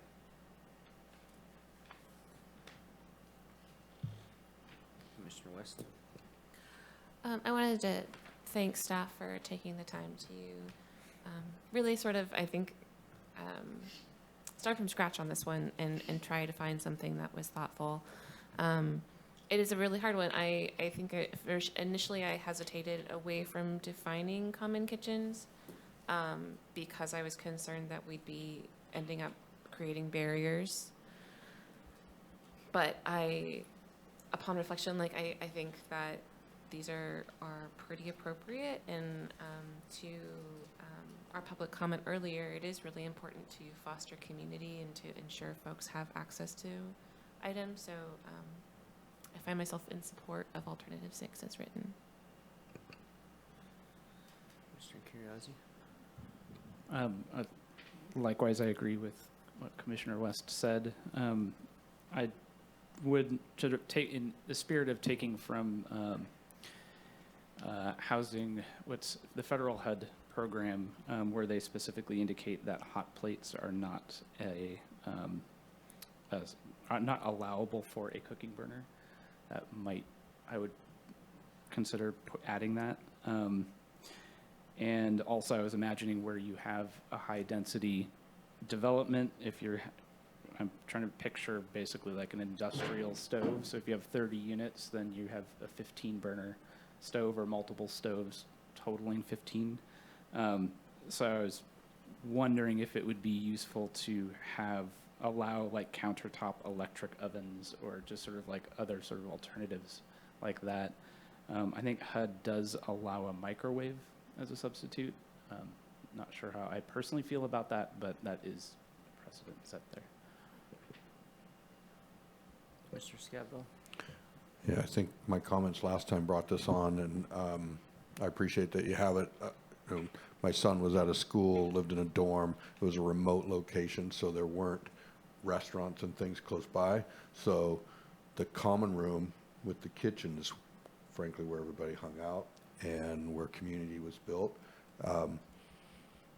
And I would say we need to have dishwasher, because that became the biggest point of contention in those common spaces, is people leaving dirty dishes or not cleaning up after themselves as part of that community. And I am concerned, I don't know how you determine, I have no basis or understanding of how you determine what's the appropriate amount of appliances or space in here, but a little bit of concern about the one cooking burner. That means essentially it could just be a stovetop, so there's no oven, there's no microwave, there's no dishwasher. I don't know what guidelines we would have on here, but some concern that this is bare bones. And I get it from the cost saving standpoint, but there's also a quality of life and community aspect of this. So I don't have a proposal, I'm just making a comment. So fair comment, and there's nothing to say that we couldn't add provisions for a dishwasher and an oven. I would tend to agree with you that those would be desirable features to have. I think this is maybe, I'm just envisioning this kitchen. I spent a lot of time cooking, and you got like 5, 6 sinks going on, 5 or 6 ranges. That's gonna be a big kitchen to accommodate all of that. And so I would reduce it. I would have microwaves, like you said. I have a stovetop range in addition to my range, and I love it. You know, works really good. But if you have microwaves in the units, if you can, that's preferable. But I think it's a little excessive in terms of needing a huge community kitchen now to put that many ranges in and refrigerators and sinks and all. I agree with the storage. I think storage is good, although I wouldn't store my food in a common area. But I'd cut back a little bit. Yeah, I support the addition of the microwaves and, you know, some of the other elements. I can't say I really support the dishwasher addition because that is it's another cost, it's another barrier, but, you know, just as the previous arguments where people weren't doing the dishes, well, with a dishwasher, someone still has to load it, someone's got to be responsible for the soap. Now are you running it when it's half full? You know, I have a husband that doesn't like to do dishes, so I've experienced it both ways, and I am not sure that a dishwasher would solve that problem. And I think as long as the community develops a process that they're okay with and everyone's responsible for their own dishes, I think we can leave out the dishwasher, but I support the microwave. Well, they have commercial dishwashers, what I put in kitchens, where you just put your stuff in, you turn it, sprays it, comes out the other end, and it's done. Take them home, as opposed to the kind you have at home where you... Right, but that's really expensive, and I think that nothing in this says the developer can't. So if they're developing a high-end kitchen for this community, and maybe everyone's going to be an owner or something like that, that option is still there. But to leave the doors open for maximum development, I wouldn't include it. I just think you have too many sinks and too many ranges. It's going to take up a lot of space, and so you have to have. I built commercial kitchens for buildings, and they only have a 6-burner range in there. And if you had to have 4 or 5 of them, then your kitchen's going to get really big. So if I could, Commissioner O'Neill, what would you think would be a better ratio? I just think you need to reduce the increase the unit size. So if you have a cooking burner for every 2 units, you know, just increase the number of units. Just 3 or 4 or something like that. And sinks, you don't need that many sinks. It's just more sinks for people to put dirty dishes and leave them in there. And I've experienced that too. We used to do a cook for the whole staff, and everyone would leave stuff all over, and it's really annoying. That's why I probably wouldn't use it, but I don't think it needs to be that big is my point, and I'd just half it or something. So, Chair, if I could, could we look for a consensus from the commission in terms of the number of, we'll start with the number of burners. Is 1 cooking burner for every 4 units satisfactory to the commission? Most of commercial can be 6 burners are going to be the max, so that's 1 range. So if you have 2 ranges, you have 12 burners.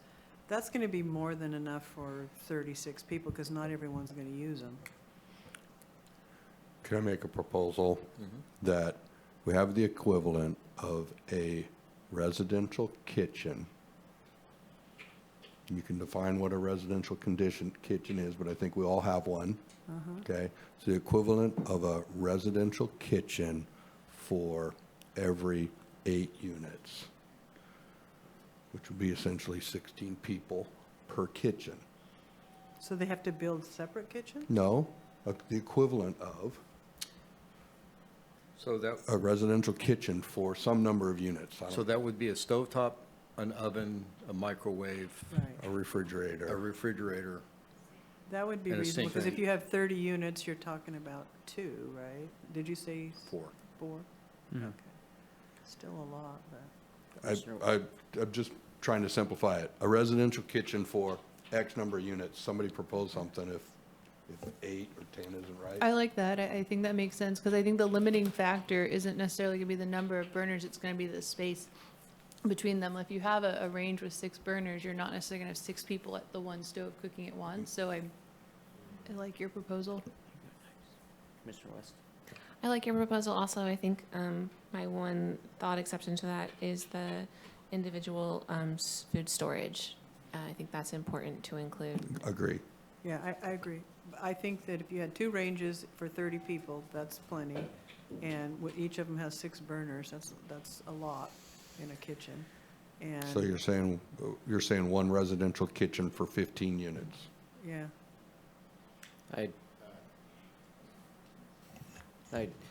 So, I'm gonna cut you off real quick, sorry, because my thing is, I'm looking at this is a developmental concession that we're allowing. If it wasn't like communal, they would have to be 1 kitchen in each unit.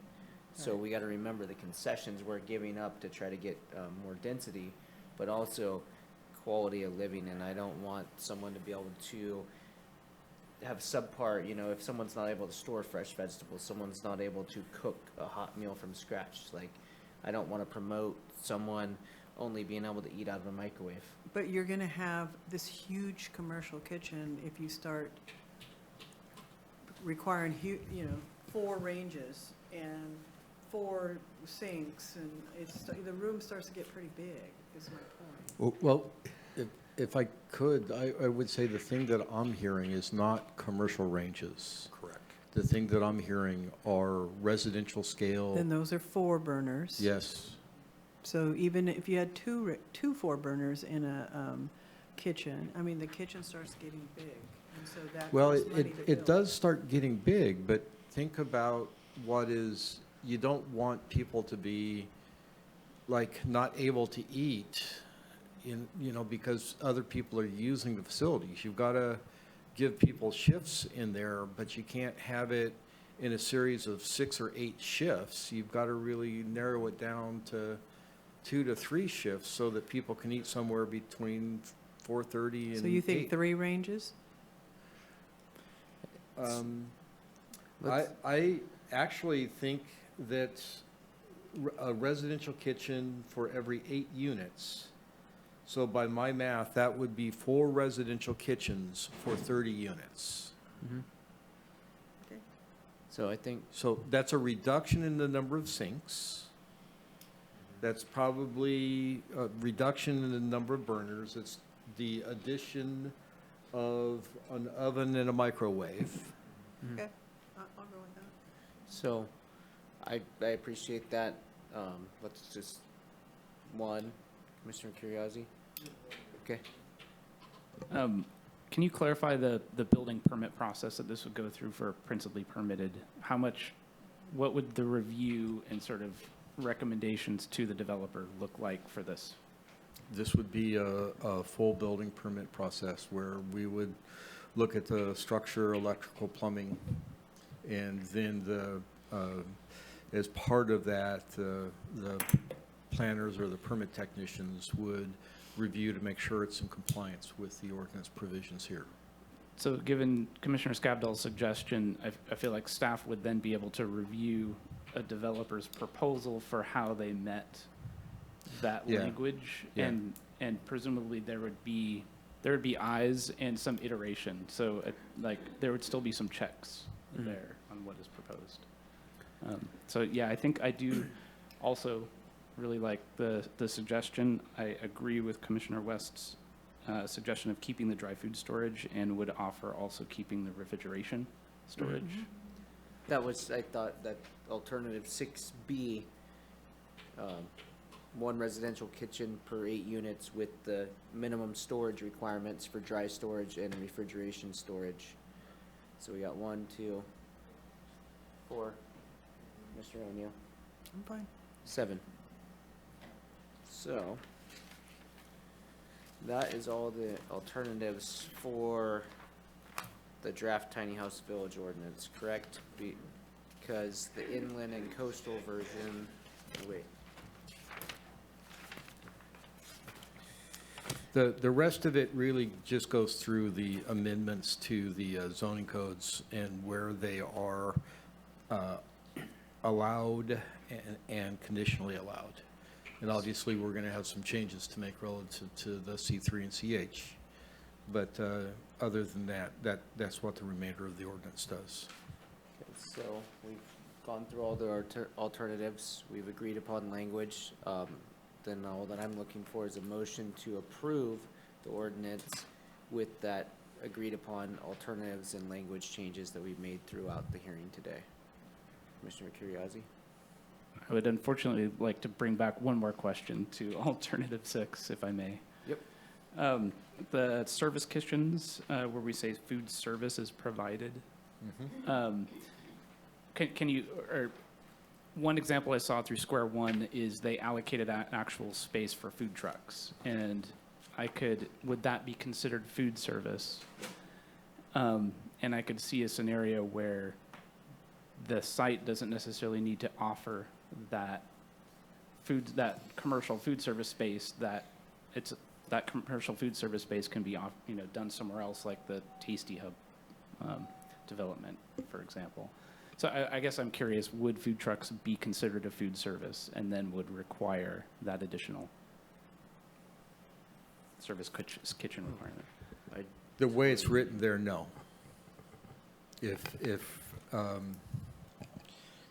you want that as an alternative, that's fine. I think that, we could add language that if an operation plan is submitted showing that alternative ways of providing food can be accommodated, I think that's workable. We also included in there that sufficient dry cabinet space and refrigerated storage is still provided in addition to that for people to keep their own personal supplies. I think the problem with a food truck, I'm not necessarily trying to talk you out of that idea, but that'd be really hard to enforce, because the thing that I could foresee is that residents would then begin to complain that the food truck didn't show up on time, or something happened and they weren't there and they didn't have dinner. And Yeah, sorry, I didn't mean to say I was advocating for a food truck scenario. I was trying to understand a possible interpretation of food service and what that would look like. Because you could even contract to provide food service from like the Red Cross does, and they have meals delivered depending on if you're a nonprofit and you wanted to operate at that level. If you had an alternative like a food truck or a contracted service, then you may not need to have an on-site kitchen like that. I would say if that's the desire, and that's not a bad idea, that should be added into this language, because right now it specifically says you shall provide a kitchen.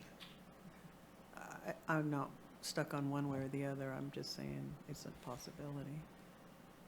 I think my only concern with that is if refrigeration and dry storage is still required, then we would need to make sure that there was still an adequate place to wash dishes and that sort of thing. So they'd have to provide like a basic kitchen still, even if they did the food service route. I guess I'm slightly leaning towards removing the service kitchens section altogether. I think I'm a bit confused by it. Now, what we're trying to create is just an alternative whereby, particularly where there's maybe transitional or supportive housing being conducted in this facility, that maybe they had congregate meals, and so they were providing the meals. And so rather than providing the separate kitchens, if they were going to cook meals for folks, that there's a commercial kitchen there to be able to cook those meals. Like a breakfast, sometimes they do a bag lunch, and people going to work can come by the kitchen and pick up their bag lunch or eat something for breakfast. Every day they have something, because a lot of people don't have the resources to buy those foods, and maybe they're on their own for dinner or whatever. So to clarify, this is instead of. Yes. It's either or. Yes. 3.1.2 or 3.1.3. Yeah. And that needs to be clarified. Thank you for pointing that out. So, I think that makes sense to me. if with that added clarification, would you be wanting to make a motion? Wait, hold on. Wait.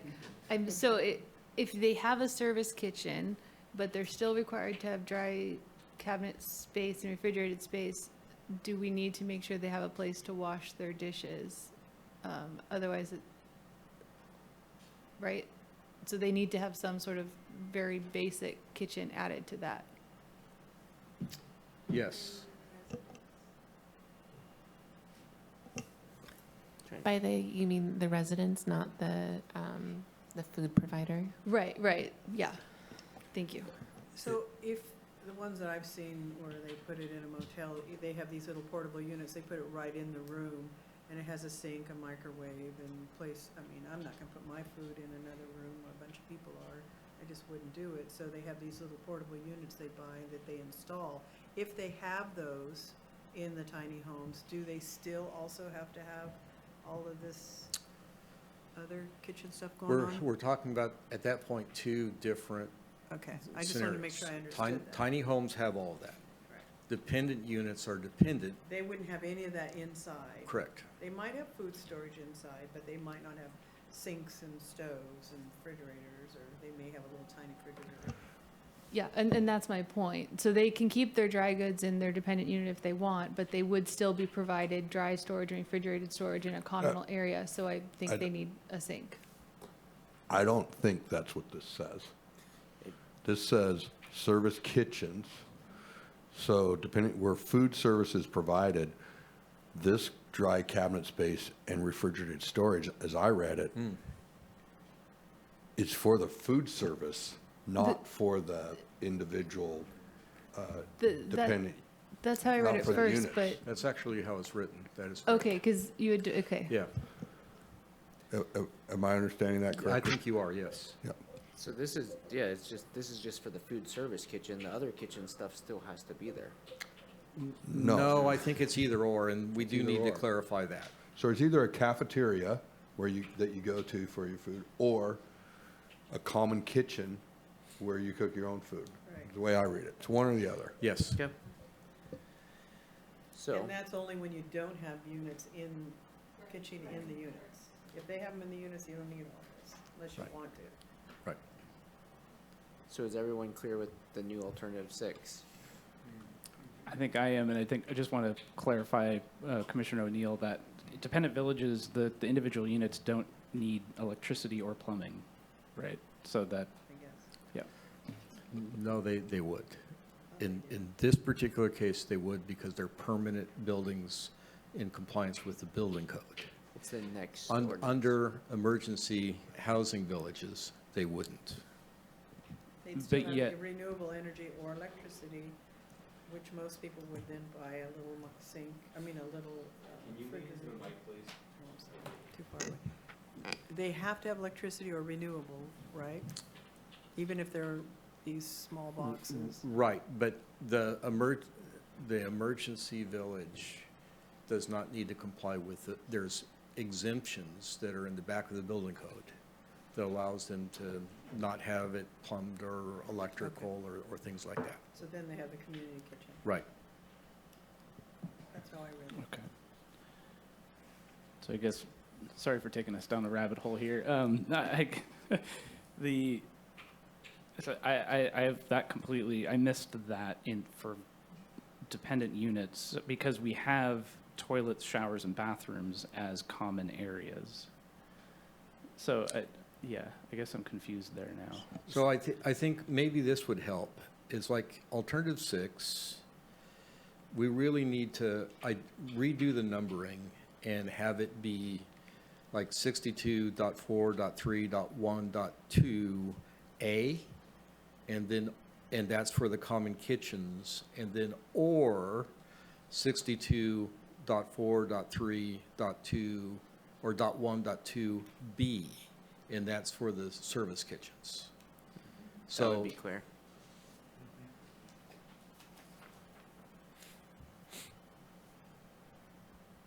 Yep, I agree. I guess just going back to 3.1, we're allowing the development of communal showers, toilets, and bathrooms, even though each unit has toilet facilities? no, each unit does not in these. It just has to meet building code and electrical code. So it could be like no bathroom, but it has to meet the building code and like the energy code and the electrical code, like you have one circuit per bedroom or something like that. Got it. That part of the building code. So they're going to have electricity, they may not have plumbing. Correct. Correct. Got it. Okay, thank you, I appreciate that. So I'm just waiting for someone to make a motion. We need a motion to approve the ordinance as Approve the ordinance as amended today. so moved. Seconded. So I'm going to interpret that that motion includes adopting the resolution, which makes all the necessary findings. Yes, Yes, and goes after a CEQA exemption and Yes. all of that long, All of that drawn-out part. stuff Yep. that's in the motion is in there. So, I'll just go with the voice vote with this one. All those in favor, say aye. Aye. Anyone opposed? Anyone abstain? Okay. All seven, nice. So now we will go on to the draft emergency housing village ordinance. And that's where the building, they don't have to have the building code stuff.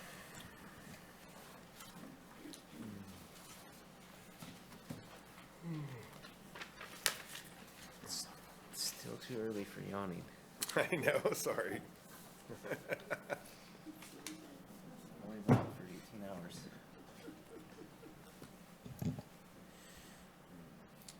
So some of the changes that you've already made to the tiny home village ordinance, you will just simply want to carry over into this one, such as the areas that they're permitted. So just moving to a brief summary of the changes that we made on this.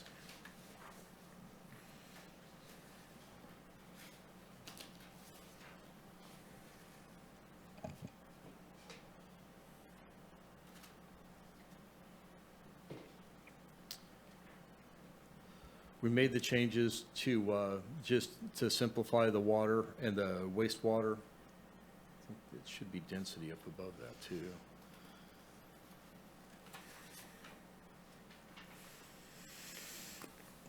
It's clear that these are for persons who are experiencing homelessness during a shelter crisis. What that allows us to do then is take advantage of the appendices within the building code and allow a relaxation of certain building code requirements. There was a concern with the noise from the generators. So we said that a generator could be used, but where a generator is used, a special permit would be required. And then there's performance criteria there for the use of the generator, being within an enclosed fire-resistant structure capable of attenuating the generator noise, not result in noise in excess of 60 decibels, and that should be LDN at the property line. And then fuel storage needs to have secondary containment. Again, this is along a Category 4 road, Category 2 driveway. There is no minimum parking requirement. We made the same changes in terms of the composting that's removed. Green waste is handled separately. The common facilities need to be in compliance with the building code. That was a big discussion last time. And one of the things that we struggled with is that some of the changes that were being proposed actually changed provisions of the appendices within the building code. You can't really change the building code through the zoning ordinance. And so it really just needs to refer to the building code.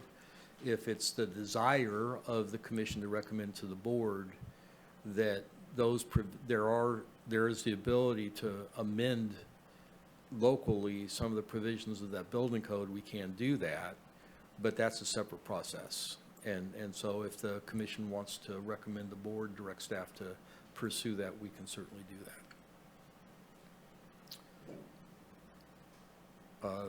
It's 3 or more sleeping cabins.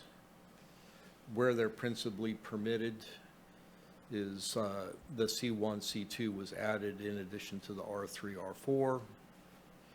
Provide an alternative that included the C3 industrial, commercial, highway service, commercial, and anticipate that you'll want to just take the C3 and put that back down under conditionally permitted use. Same changes basically to the structural base where they're located. Then we moved into alternative lodge parks. And this is, again, these are allowed by conditional use permit. These are not principally permitted.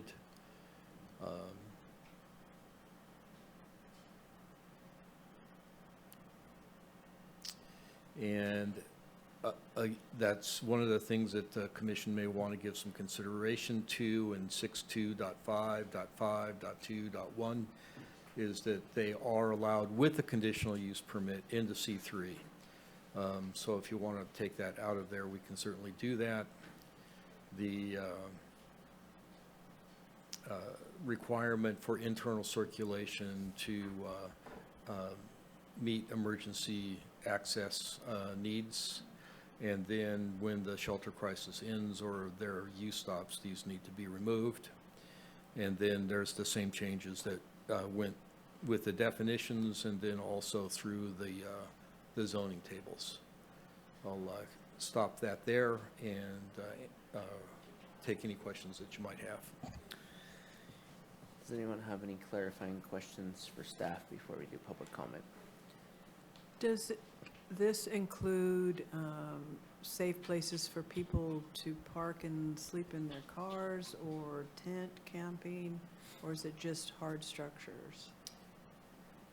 This is just hard structures. Okay. We separately have adopted an ordinance that addresses safe parking and tent camping. And those technically don't comply with building code. And so that's why we took them out of this time. Okay. Because they can't comply with building code, but we have addressed that separately within a different ordinance, the safe parking, safe shelter ordinance that the commission previously reviewed and was approved by the board, adopted by the board, does exist.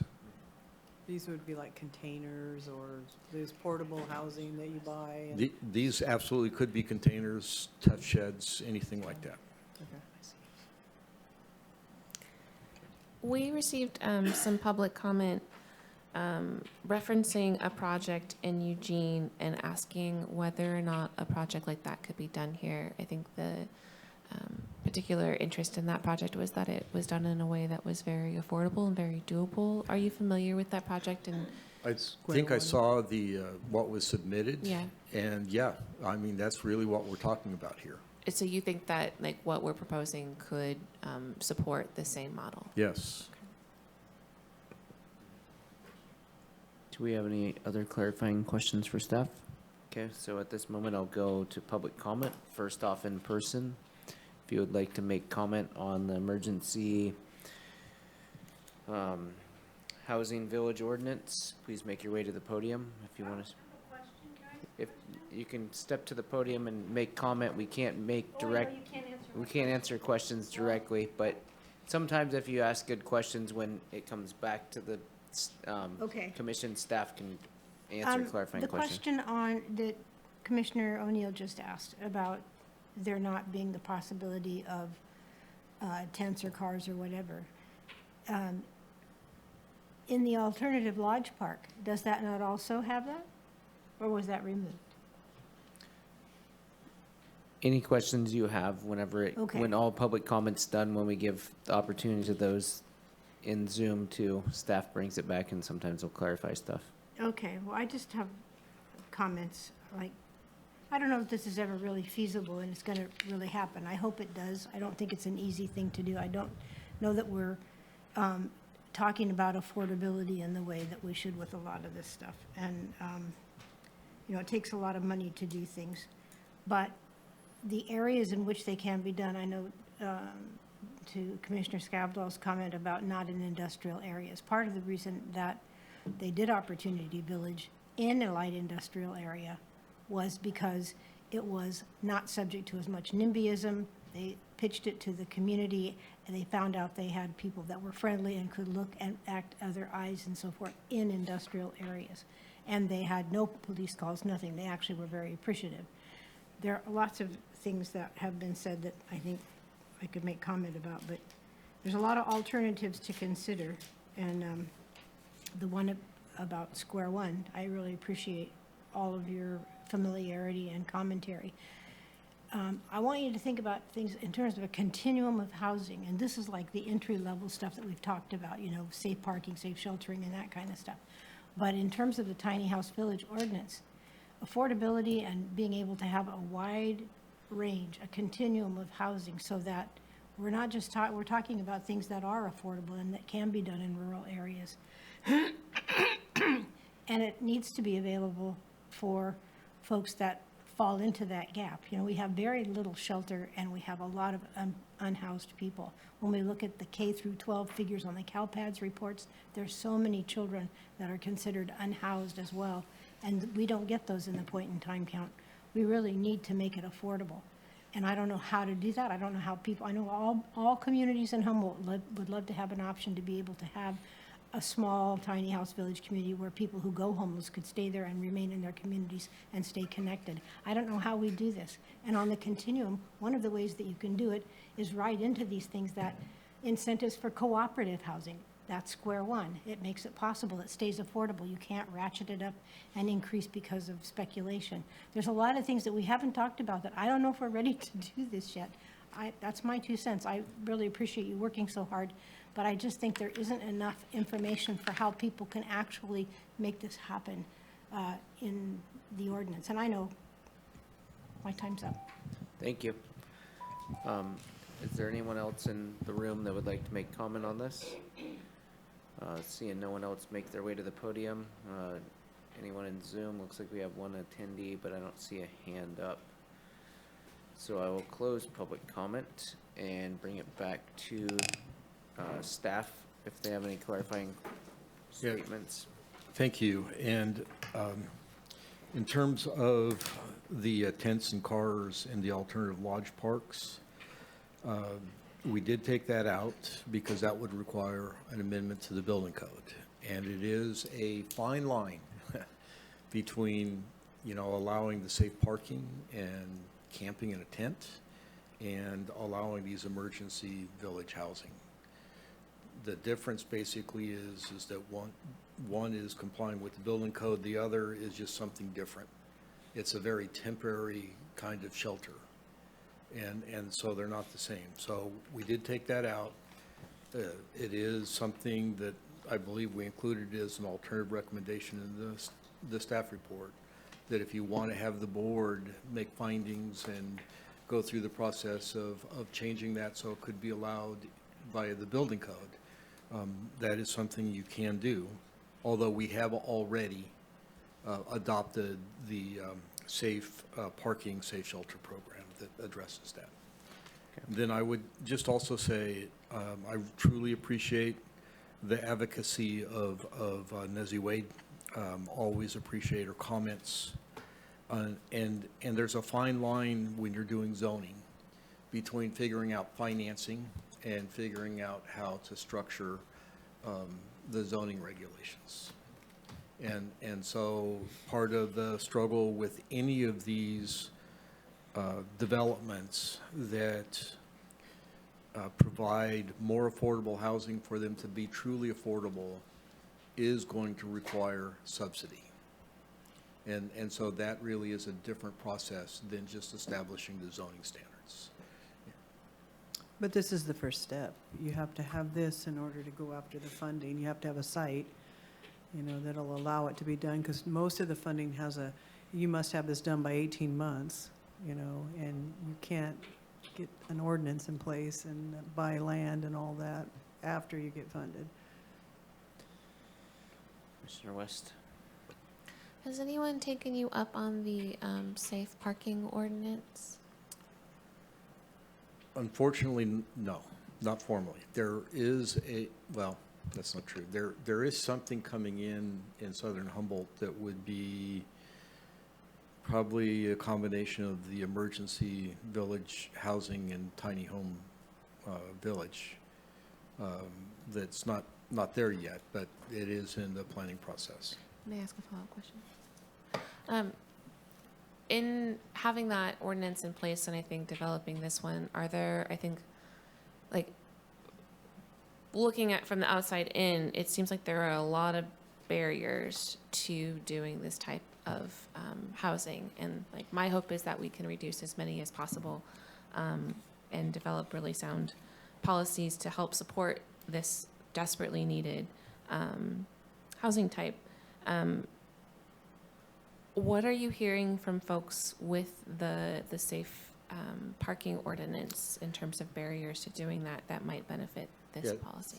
Thank you. That's a great question. And that was something that the safe parking, safe shelter ordinance was adopted as a trial. And so it was only good for, I think, a 2-year period. We went back to the board and had that extended. One of the things we did before we went back to the board is we went to some of the groups that advocate for housing and talked to also our fellow workers in the Department of Health and Human Services to find out what they're seeing. And the feedback that we got is that it just takes money. You've got to have financing to be able to do it. We did not hear that the ordinance itself was the problem. And one of the things more recently that is, or actually at that time, the comment was, is that some of the funding streams had dried up. And so, you know, we're struggling with that right now with our housing grants program, looking to find funding streams to be able to finance those. It's not so much the structure of the ordinance, the requirements of the ordinance. It's really, they have to be subsidized.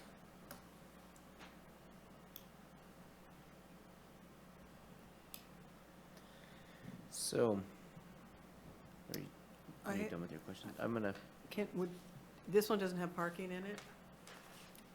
There's no Correct. parking. There's The no, only, I would advocate for adequate parking for the supportive staff, because most of these do require visitations from social workers, counselors, a manager and all that, that they just have adequate parking for that type of purpose. And So- it might just be 3 or 4 spaces, but.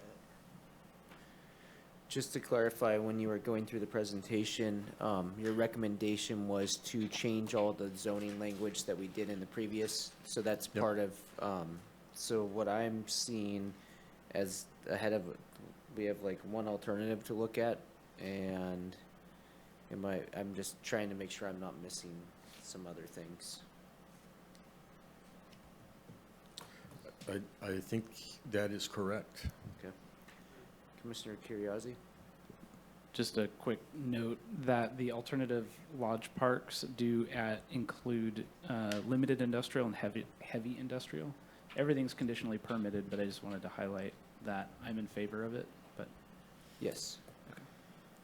That's what we did in the previous ordinance as well, I believe, conditionally permitted.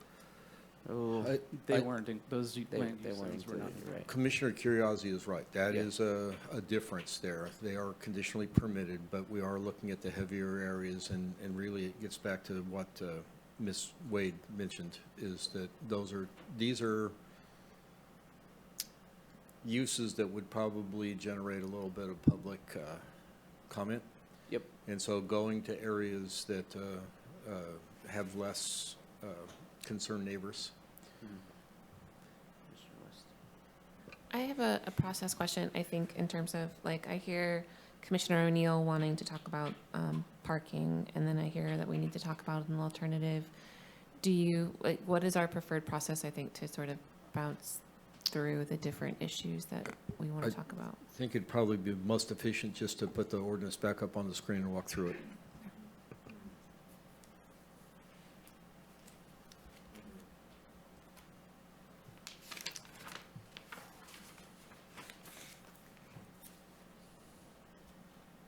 To the chair, can I make a comment while we're? Yes, go ahead. On the larger question of, will this ordinance allow developments such as Opportunity Village, which is that example through Square One? Personally, I see this ordinance as also allowing that, so I'm in agreement with Director Ford.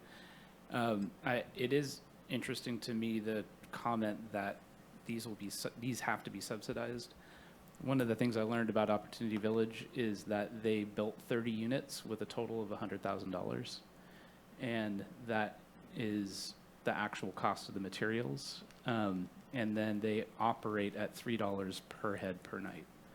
And so I'm kind of, I wonder if some of those cost constraints are out of our control, such as perhaps the Oregon building code has sufficient differences than the California building code that doesn't allow some of those. But that's just speculation. But I think from what's proposed here and looking at videos and information around that project, I don't see barriers here personally.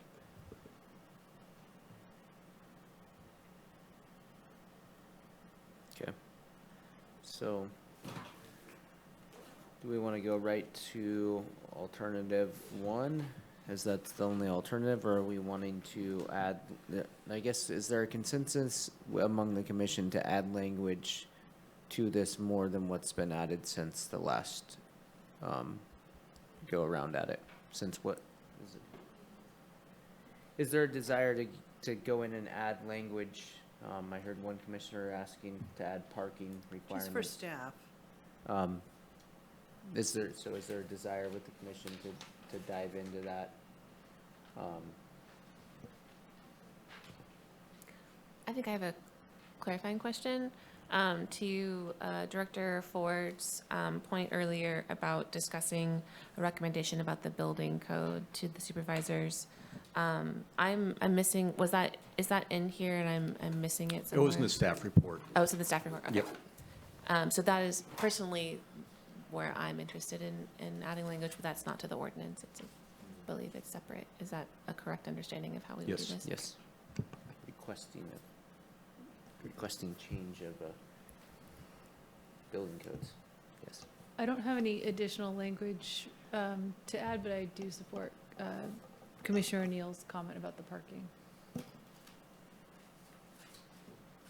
I do not. I prefer the as written, as staff as written.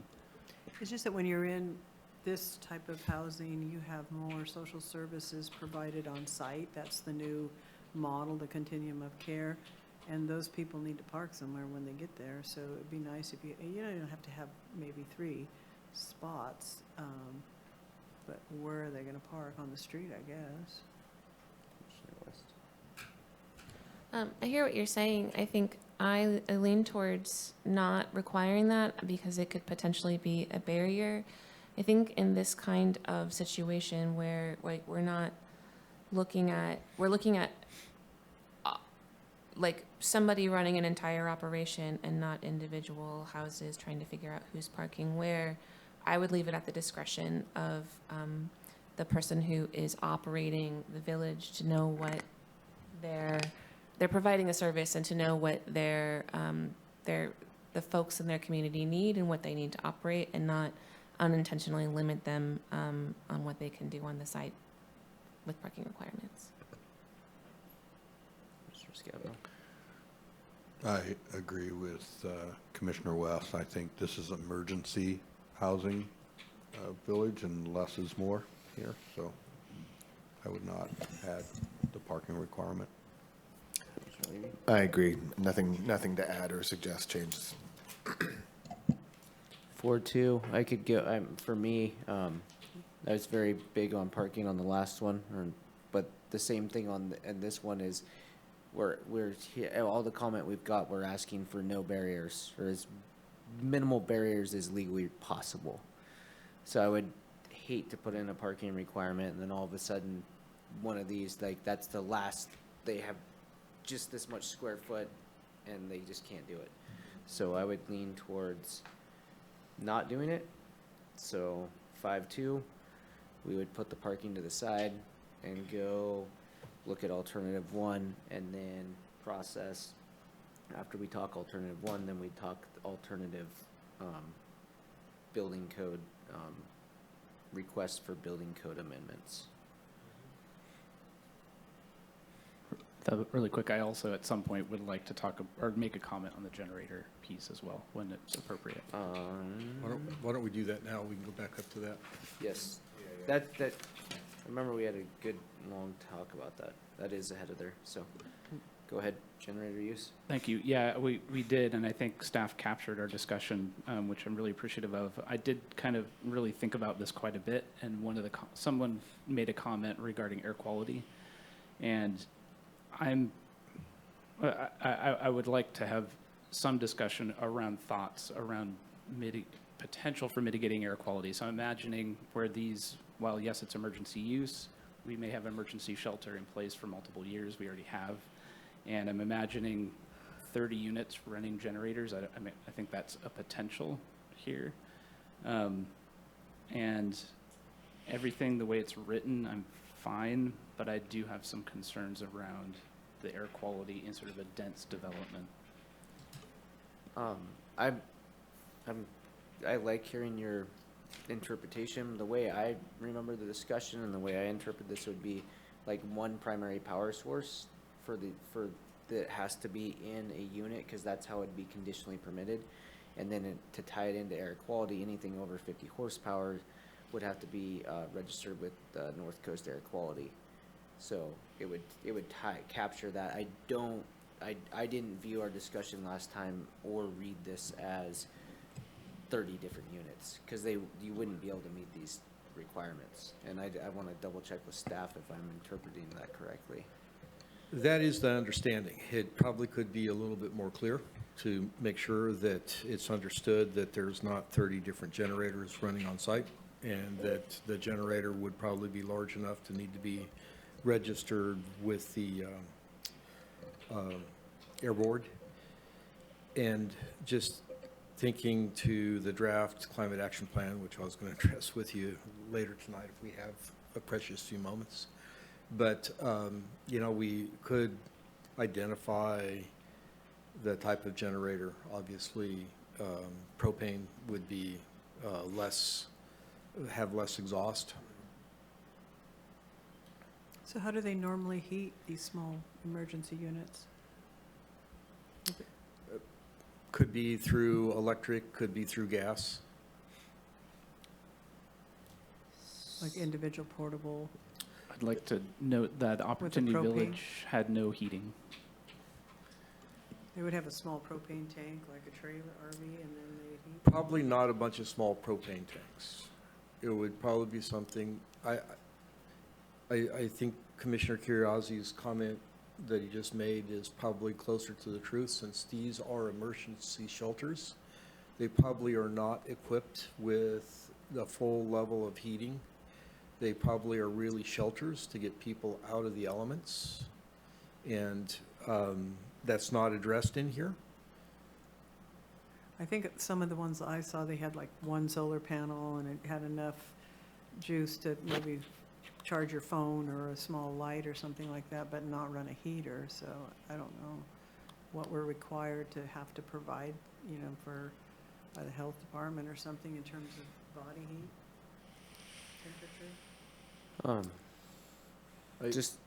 I'm gonna throw out one idea real quick with the generator use at the beginning. Would it be better if we, in the very beginning, a special permit is required when generator with the S around are used, no more than 2-3 primary generators can be permitted per emergency site to kind of hone in on that worry of 30 units, but I don't think those 30 different generators would be able to meet these performance standards. But just to really, really hone in on that discretion, would that help ease that concern? Is kind of where I'm coming from. It does for me, yeah. So, no more than 2 primary, is that? Yeah, I guess my hesitation is only just around trying to maintain the spirit of as few requirements as possible. So I guess I'm trusting maybe your experience or intuition on whether it gets at that. I don't know. I'm just thinking like a mobile construction site is where I would use my experience. You have, I've seen 4 independent, units but it, I mean, I don't think this is gonna be acres in size. You I'm could, gonna you leave- could probably see a pretty good-sized generator on a trailer be brought in and run a site like this. Yes, That would need to be registered. yes. So if you said not more than 2 generators on a site, I think that that would, put a limit on how many generators are running out there at any given time. The fact that they all have to be placed within an enclosed fire-resistant structure, the noise mitigation, the containment, those are incentives to not have a bunch of generators. Expensive way to go. That's why I thought the performance standards are a good incentive not to do that, but if there is concern, how do we mitigate that concern? 2, 3, what, I don't, think you can, I think, you have to determine what you're providing a load for, and, you're an engineer, you probably can explain this better than I can, but you're gonna say, well, each unit's gonna have this need, that need, and then you determine what size generators you need. So you don't just, we can't sit here and say, what size generator. If I could, just from a practical standpoint, from a climate resiliency standpoint, we're moving to a point where we don't want to see generators anyway. Right. Right. So we're allowing this as something that's an accommodation to a crisis. And so we could spend a lot of time trying to decide what somebody's going to do in the future, or we could put a pretty good box around it and identify that, we're going to allow you to do this with parameters. But you're right, we'll never be able to plan every single scenario. So, I mean, you could say 1 generator, you could say 2 generators. And that would address the concern of having 30 different generators. But we know even though it's an emergency response, they're not going away for a long time because we count how many people are homeless, but it's probably 3-4 times that in reality. So they're going to be around for a while. And if over time they want to add more electricity or whatever, they might look at other levels of renewable. But people like to be warm and they like to have their cell phones charged. go ahead, and then I have. Can I propose, I think if commissioners are comfortable that the constraints here are sufficient for limiting the number of generators, I'm fine with that. Or maybe if staff is confident of that. If staff is not quite sure, could you bring in the Air Quality Management District for review of a particular, during the conditional permit process, and get their opinion on the air quality piece of it? We absolutely could. I would just advocate that we could also change 62.5.3.2 to read, the source of electricity shall be a common source and either connected to grid power, a renewable source of power, or an emergency generator. And could it be generator or generators? Well, I'm proposing one. One? Then And it has to be big. it may need to be big, And but louder. I'm just trying to make it like simple. And that's, I agree with you there. And the one thing I want to remember about the generator, this was mainly, from what I remember the conversation, it was about medical needs, food storage, like those type of things. We didn't really talk so much about heat, and so it was more of like centralized resources. So a common power source. I just don't think we, being non-electricians, should limit. I think that if they come in with a plan to the planning department that's sound and makes sense, maybe they need 2 smaller. I have a generator, on-demand generator, and it's not really huge, but the way they're configured on the site may require one over here and one over there, and I don't think we should limit it. Maybe the goal is 1, but if it makes sense to have 2 smaller ones, and it's cheaper, mine was like $8,000. So could I ask the commission to first state, what are we trying to address and regulate? It's not just a generator. It's the byproducts of the generator. So what are you trying to regulate? And then let's design the regulations to address that. And I guess that's why I suggested maybe air quality management district review, that to continue allowing that flexibility. I'd be concerned about if we're including solar as central, then does that start to confuse whether or not you can have a small solar panel on the top of a particular unit?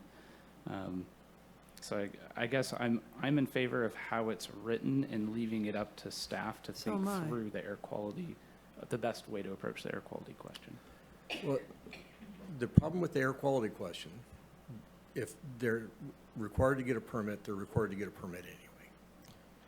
Unless there's performance standards for them to regulate, there's nothing that just referencing air quality is going to do. So again, what's the problem that we're trying to fix? So that's why I go back to, I don't have a predetermined number. 2, 3 generators, if we just add in 62.5.3.3, say a number, I think you could get 5, 6 votes to go with it and agree with it, and we can move on to the next thing. And what I say is, it depends on what you want in that unit. Your electrician's gonna come in and say, what are you trying to run? Are you gonna just have a cell phone? You know, then you only need this kind of generator, or one generator, and that's gonna be sufficient. If you want to have a cell phone and some sort of heating source, it might be a different answer. And if you say, oh, but we also wanna have a little mini fridge in there, you know, all of that depends on, even though it's emergency, people are living in there. And they can't eat in restaurants all the time. So I don't think we should Mr. Levy and then. lock it in too much. I mean, I think it should be based on a plan that's submitted and approved. Yeah, I think I agree with Commissioner O'Neill on this. Since we already say a special permit is required when one or more generator is used, there's an element of discretion already built into this, and basically I'm okay with it as written. Same here. Yeah, I'm fine with it as written. If we wanted to add, no more than 2 generators, the only reason that I would say that could be beneficial is because we're, like what Director Ford mentioned, we're trying to move away from use of generators. So if having that stipulation would incentivize the developer to put in a solar station or something, some alternative, then maybe there's benefit to that if we're trying to mitigate the air pollution. So from that standpoint, I would be supportive of adding 2. Commissioner Curriasi. I guess just to add a little more clarification of why I brought this up, I'm personally, again, this is an emergency situation. Housing is what's important. I'm not concerned about air quality from a countywide perspective.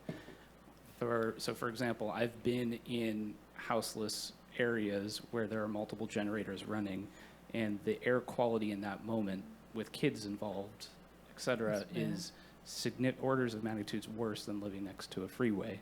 So that's where I'm coming from. I'm not coming from like a fossil fuel reduction angle or anything like that. So I think as written, I'm comfortable as long as staff and commissioners agree that the constraints that are here are sufficient to address that particular concern.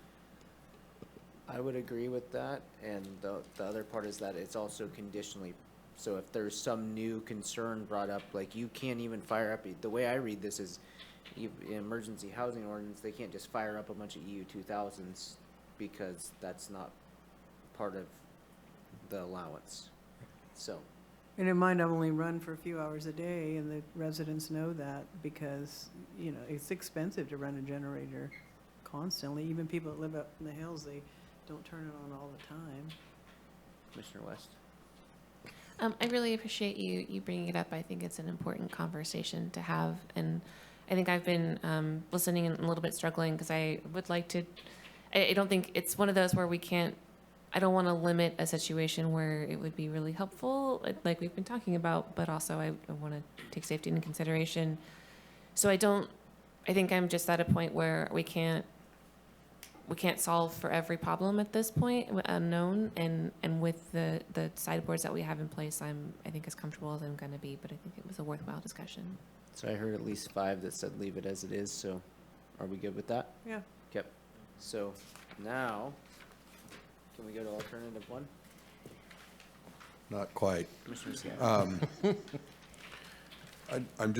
I have one other concern, and that I can't find addressed in here, and that's that these emergency housing villages be located within a reasonable proximity of emergency services, whether it be fire, medical, or police. And I don't know if others agree, but I think it's important that we have emergency service access to these villages. And your definition of reasonable? There's 700 and something parcels, right? That could potentially That have there one. be, like when we, that there be public services available to service Like fire department? the area. Yeah. Because some people live in areas where they don't have hospitals necessarily close by. Mr. West? So potentially within a fire district might be a way to meet that? That would meet that. If it's really about the fire districts, I think that's a pretty easy add. I mean, I'm going to go to an extreme here just to talk about an example, but like Orleans. So if we wanted to put something up in Orleans, there is a fire district up there.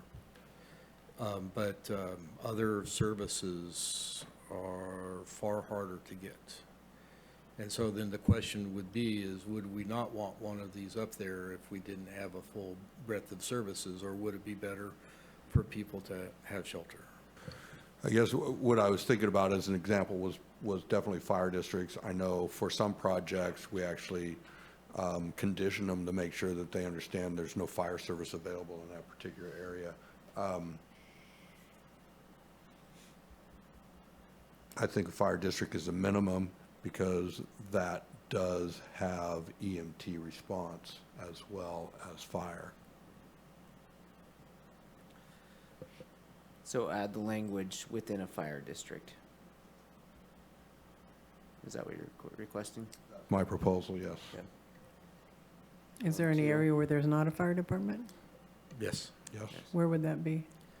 For sure outside the community plan areas. Mostly resource lands. But the ones that the 713 or whatever you put up there? Most of those are going to have fire districts. Okay. Then I think that's reasonable.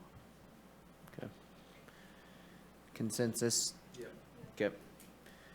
So now can we go to alternative 1?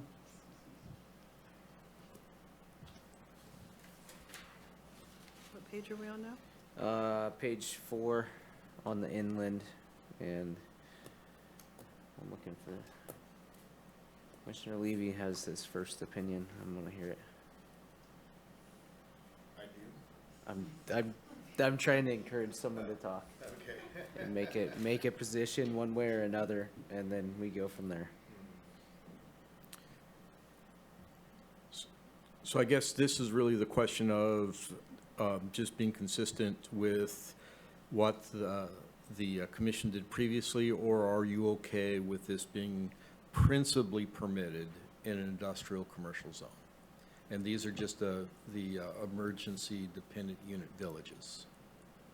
I'm fine with it being principally permitted in industrial.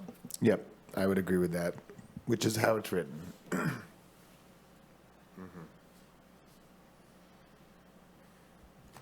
West?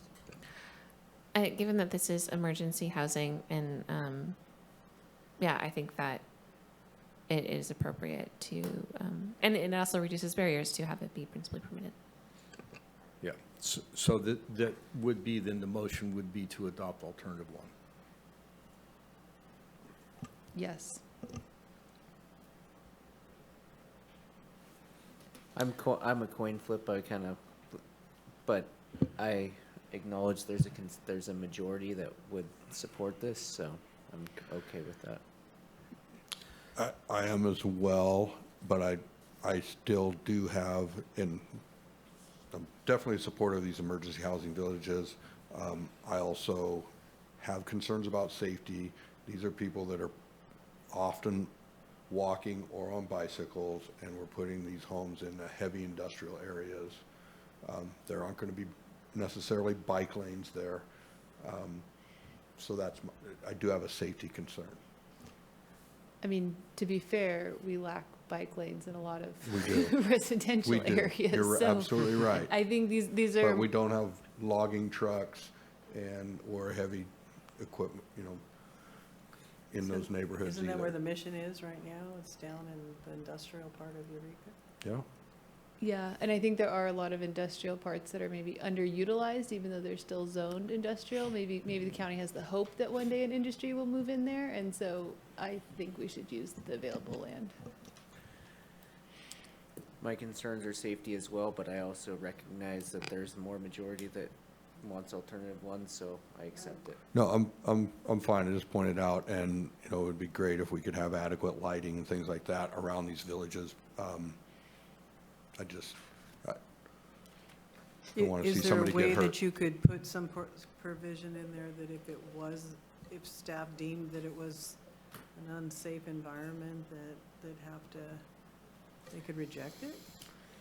That would be a slippery slope, because then without parameters, you're gonna have staff Well, have I'm to sure, make discretions. I'm thinking you would write something up to not just. Yeah, you need performance criteria, and that would really have to do with, if the concern is the amount of traffic, the trucks, that would be hard to define. Yeah.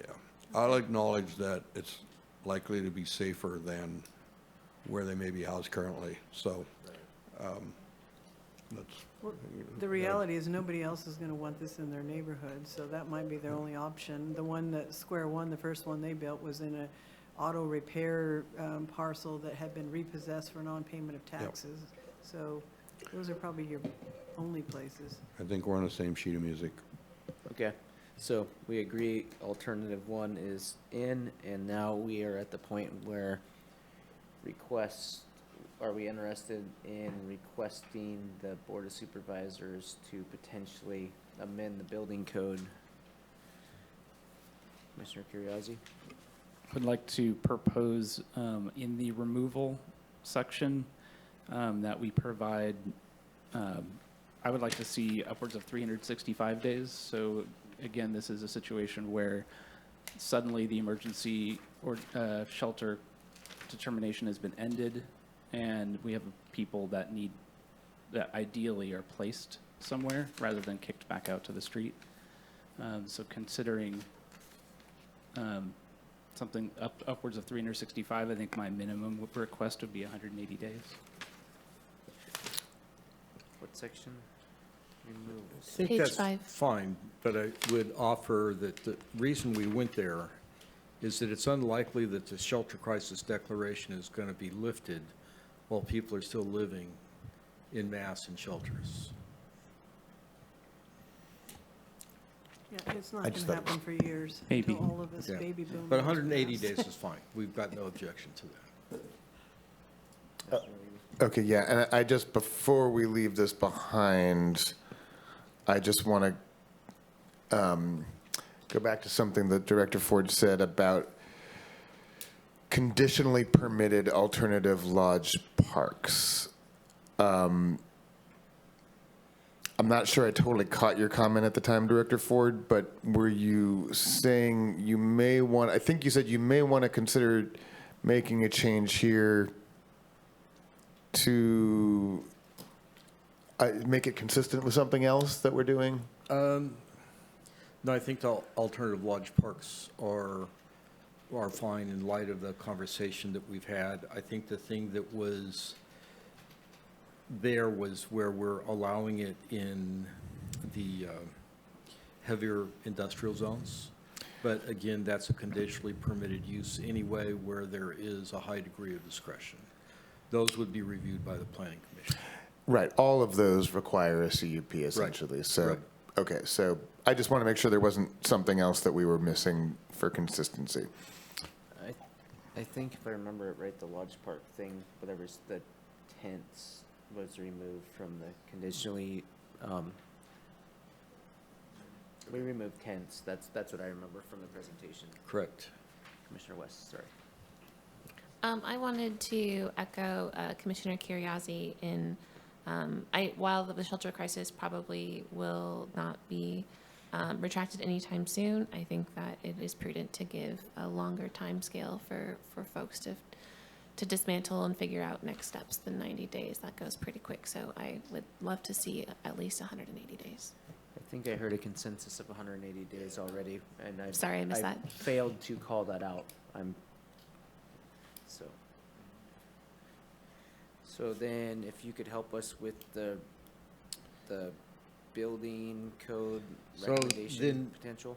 I think the motion would go to adopt the resolution to approve the ordinance or supporting the findings and the CEQA determination for the emergency village housing, and then to recommend approval of the emergency village housing and alternative lodge parks to the Board of Supervisors, and then to recommend that the Board of Supervisors direct staff to explore modifying the appendices to the building code, which would allow the use of tents and other structures as part of alternative lodge parks.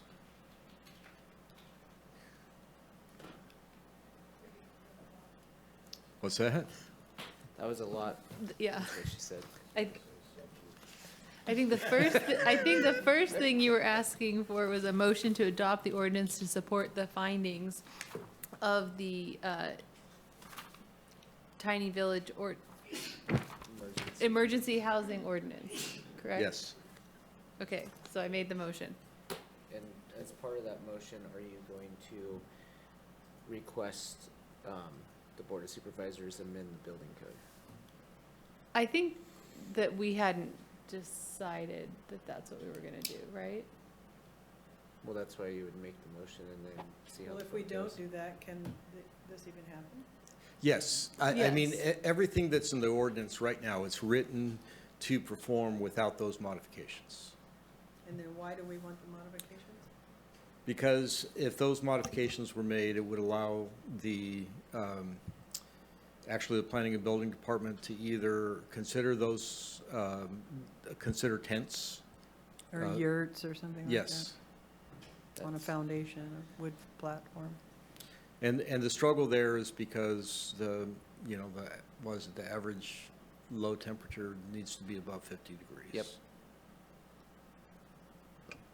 We put a wood stove in Commissioner them. West? So I am in support of requesting that the Board of Supervisors consider changing the building code. I would love to see more opportunities to house folks however possible with tents and yurts and this sort of things. And I'm going to get up on my soapbox for a second before we start voting. And also, I want to acknowledge, I think, some of the public comment we heard and talk a little bit about, like, this is a policy, this is the framework by which we're doing things, but I hope this is not where the county stops in building resources and pursuing, providing information and really supporting organizations doing this in our community. I think this is one of the biggest challenges that we face as a county, and I hope that we throw as many resources as possible at it. So I think that this does a lot, and I really respect what staff has done and where we've gotten with this, but I hope that we don't stop at policy and that we work on programs and money. I want to make sure I heard you correctly that you're seconding that amendment, or seconding that motion with an amendment to the motion to relax the building code standards. Wait, but then I have a clarifying question. So the reviewing the building code standards for these tents and yurts applies only to the tiny village ordinance and the emergency housing. This does- isn't, It doesn't apply to anything here right now. So okay. just for simplicity, and maybe you were on the right track to begin with, is you can take action on the ordinance Yes. without any amendment to the building code. If you want to make modifications to the building code to allow tents, yurts, and structures that are required to have a minimum temperature of above 50 degrees, we need to make findings and adopt a building code appendices to allow those changes. We can't change the building code through this action. Right. So it's really, board, do you want to make the changes to the building code to allow tents, yurts? I think there's a couple other things we're looking at. And then we can either come back and modify this at a later date, once that's done, or it may be possible that if the building code is adopted, that those provisions can simply be done as part of the alternative lodge parks and considered on a case-by-case basis there. Okay, this is gonna sound like a silly question, but I just want to make sure that when the board reconsiders taking tents and yurts into the building code, that won't expand into a residential area or beyond the scope of what we have discussed. That is correct. That can Okay. only be done as, so for absolute clarity, it's a great question. Crystal. is that it's an appendice to the building code that allows things to be done during a shelter crisis so that you don't have to comply with the building code in order to provide shelter to people. And so that's really what we're trying to get to, and I think what Commissioner West is really advocating for is expanding the range of opportunities that we have to at least just get people out of the weather. Yes. So to clarify, was that you making a second with an amendment? Yeah, are you willing to amend your motion? Yes, now that Director Ford has made this crystal clear. Okay, I so we got second that we got motion. a second with amendment. Commissioner Curriasi? Just discussion? quick note on that. Can staff look into whether or not that change can it inquire if it would allow the same building approach that Opportunity Village took? Like, was building code the primary barrier, or the lack of a primary barrier to allow them to build 30 units for $100,000? So I guess, is that clear? Like tents and yurts and other alternative approaches, yes. Including, does it allow whatever they did at Opportunity Village? Yeah. Oh, does it allow that construction type? They did a yurt for their community room too. Any more discussion? Okay, voice vote. All those in favor say aye. Aye. Anyone opposed? Motion carries. Okay, so we're at 9:23.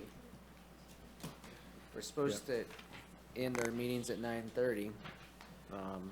We have an ordinance ahead of, like, do we open it, take public comment, and no one's really here? I mean, there's two people that are here that might make comment on it. Do we make a motion to just postpone it to a date uncertain? I think, Chair, that you need to just continue it and not open it. Okay. And I would recommend that you continue it to the meeting of August 15th. Okay. So can I get a motion to continue? I move that we continue the draft commercial residential ordinance to August 15th. Second. Second. Any discussion? I have to take public comment on the continuance, correct? Opera. Given the late night, no, I don't think you do. Well, I don't think there's anyone on Zoom, but I mean, you can. if anyone, I would just provide the opportunity, if anyone would like to comment on just the continuance of the ordinance, that they would get the opportunity to make that comment right now, but only on the continuance. Yeah, you've not- got to call in too. I see that. Is anyone first in person? Okay, so I will allow, I think it's *6 to unmute, but it's only on the continuance, not the context. You will be muted if you go into context.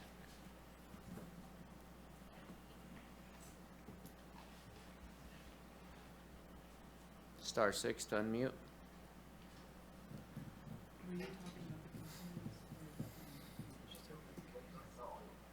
Hello? Am I unmuted? Yep.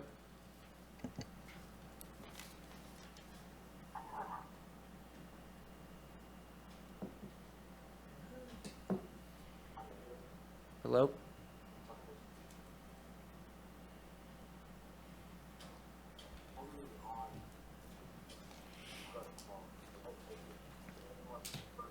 You may need to tell them we're not hearing them. I'm not hearing what, it's just like a weird echo in the background. I don't know if you have a camera or a computer in the background or what.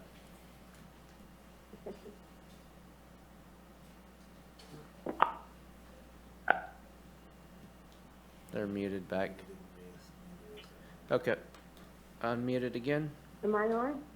Yes, this is only on the continuance, not the context. Yeah. Okay, well, you'll cut me off and I understand why. I tried to participate during the emergency housing village. Oh, and I sorry, wasn't this able isn't to. emergency I know. housing. But guess I'll just email the rest of you because you've done a wonderful job and I'm Can very. you please mute the very commenter? appreciative. Thank you. It doesn't matter, I'm trying to really keep it at the, so, all those in favor of passing the motion of the continuance, please say aye. Aye. Aye. Anyone opposed? Motion carries. So now we are on to, I think it's usually a report from planner. Yep. I'll just say really quick, given the hour, we probably before we meet again on August 1st, we will have a draft cap that is going to go out and start public review, and we're starting the EIR process. So that will be very much a discussion in the coming months.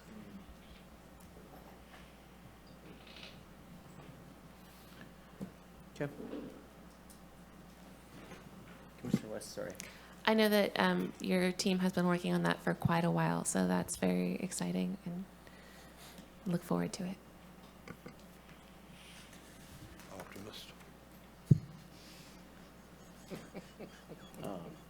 Any planning commission discussion items? Nope. Okay, meeting adjourned at 9:28.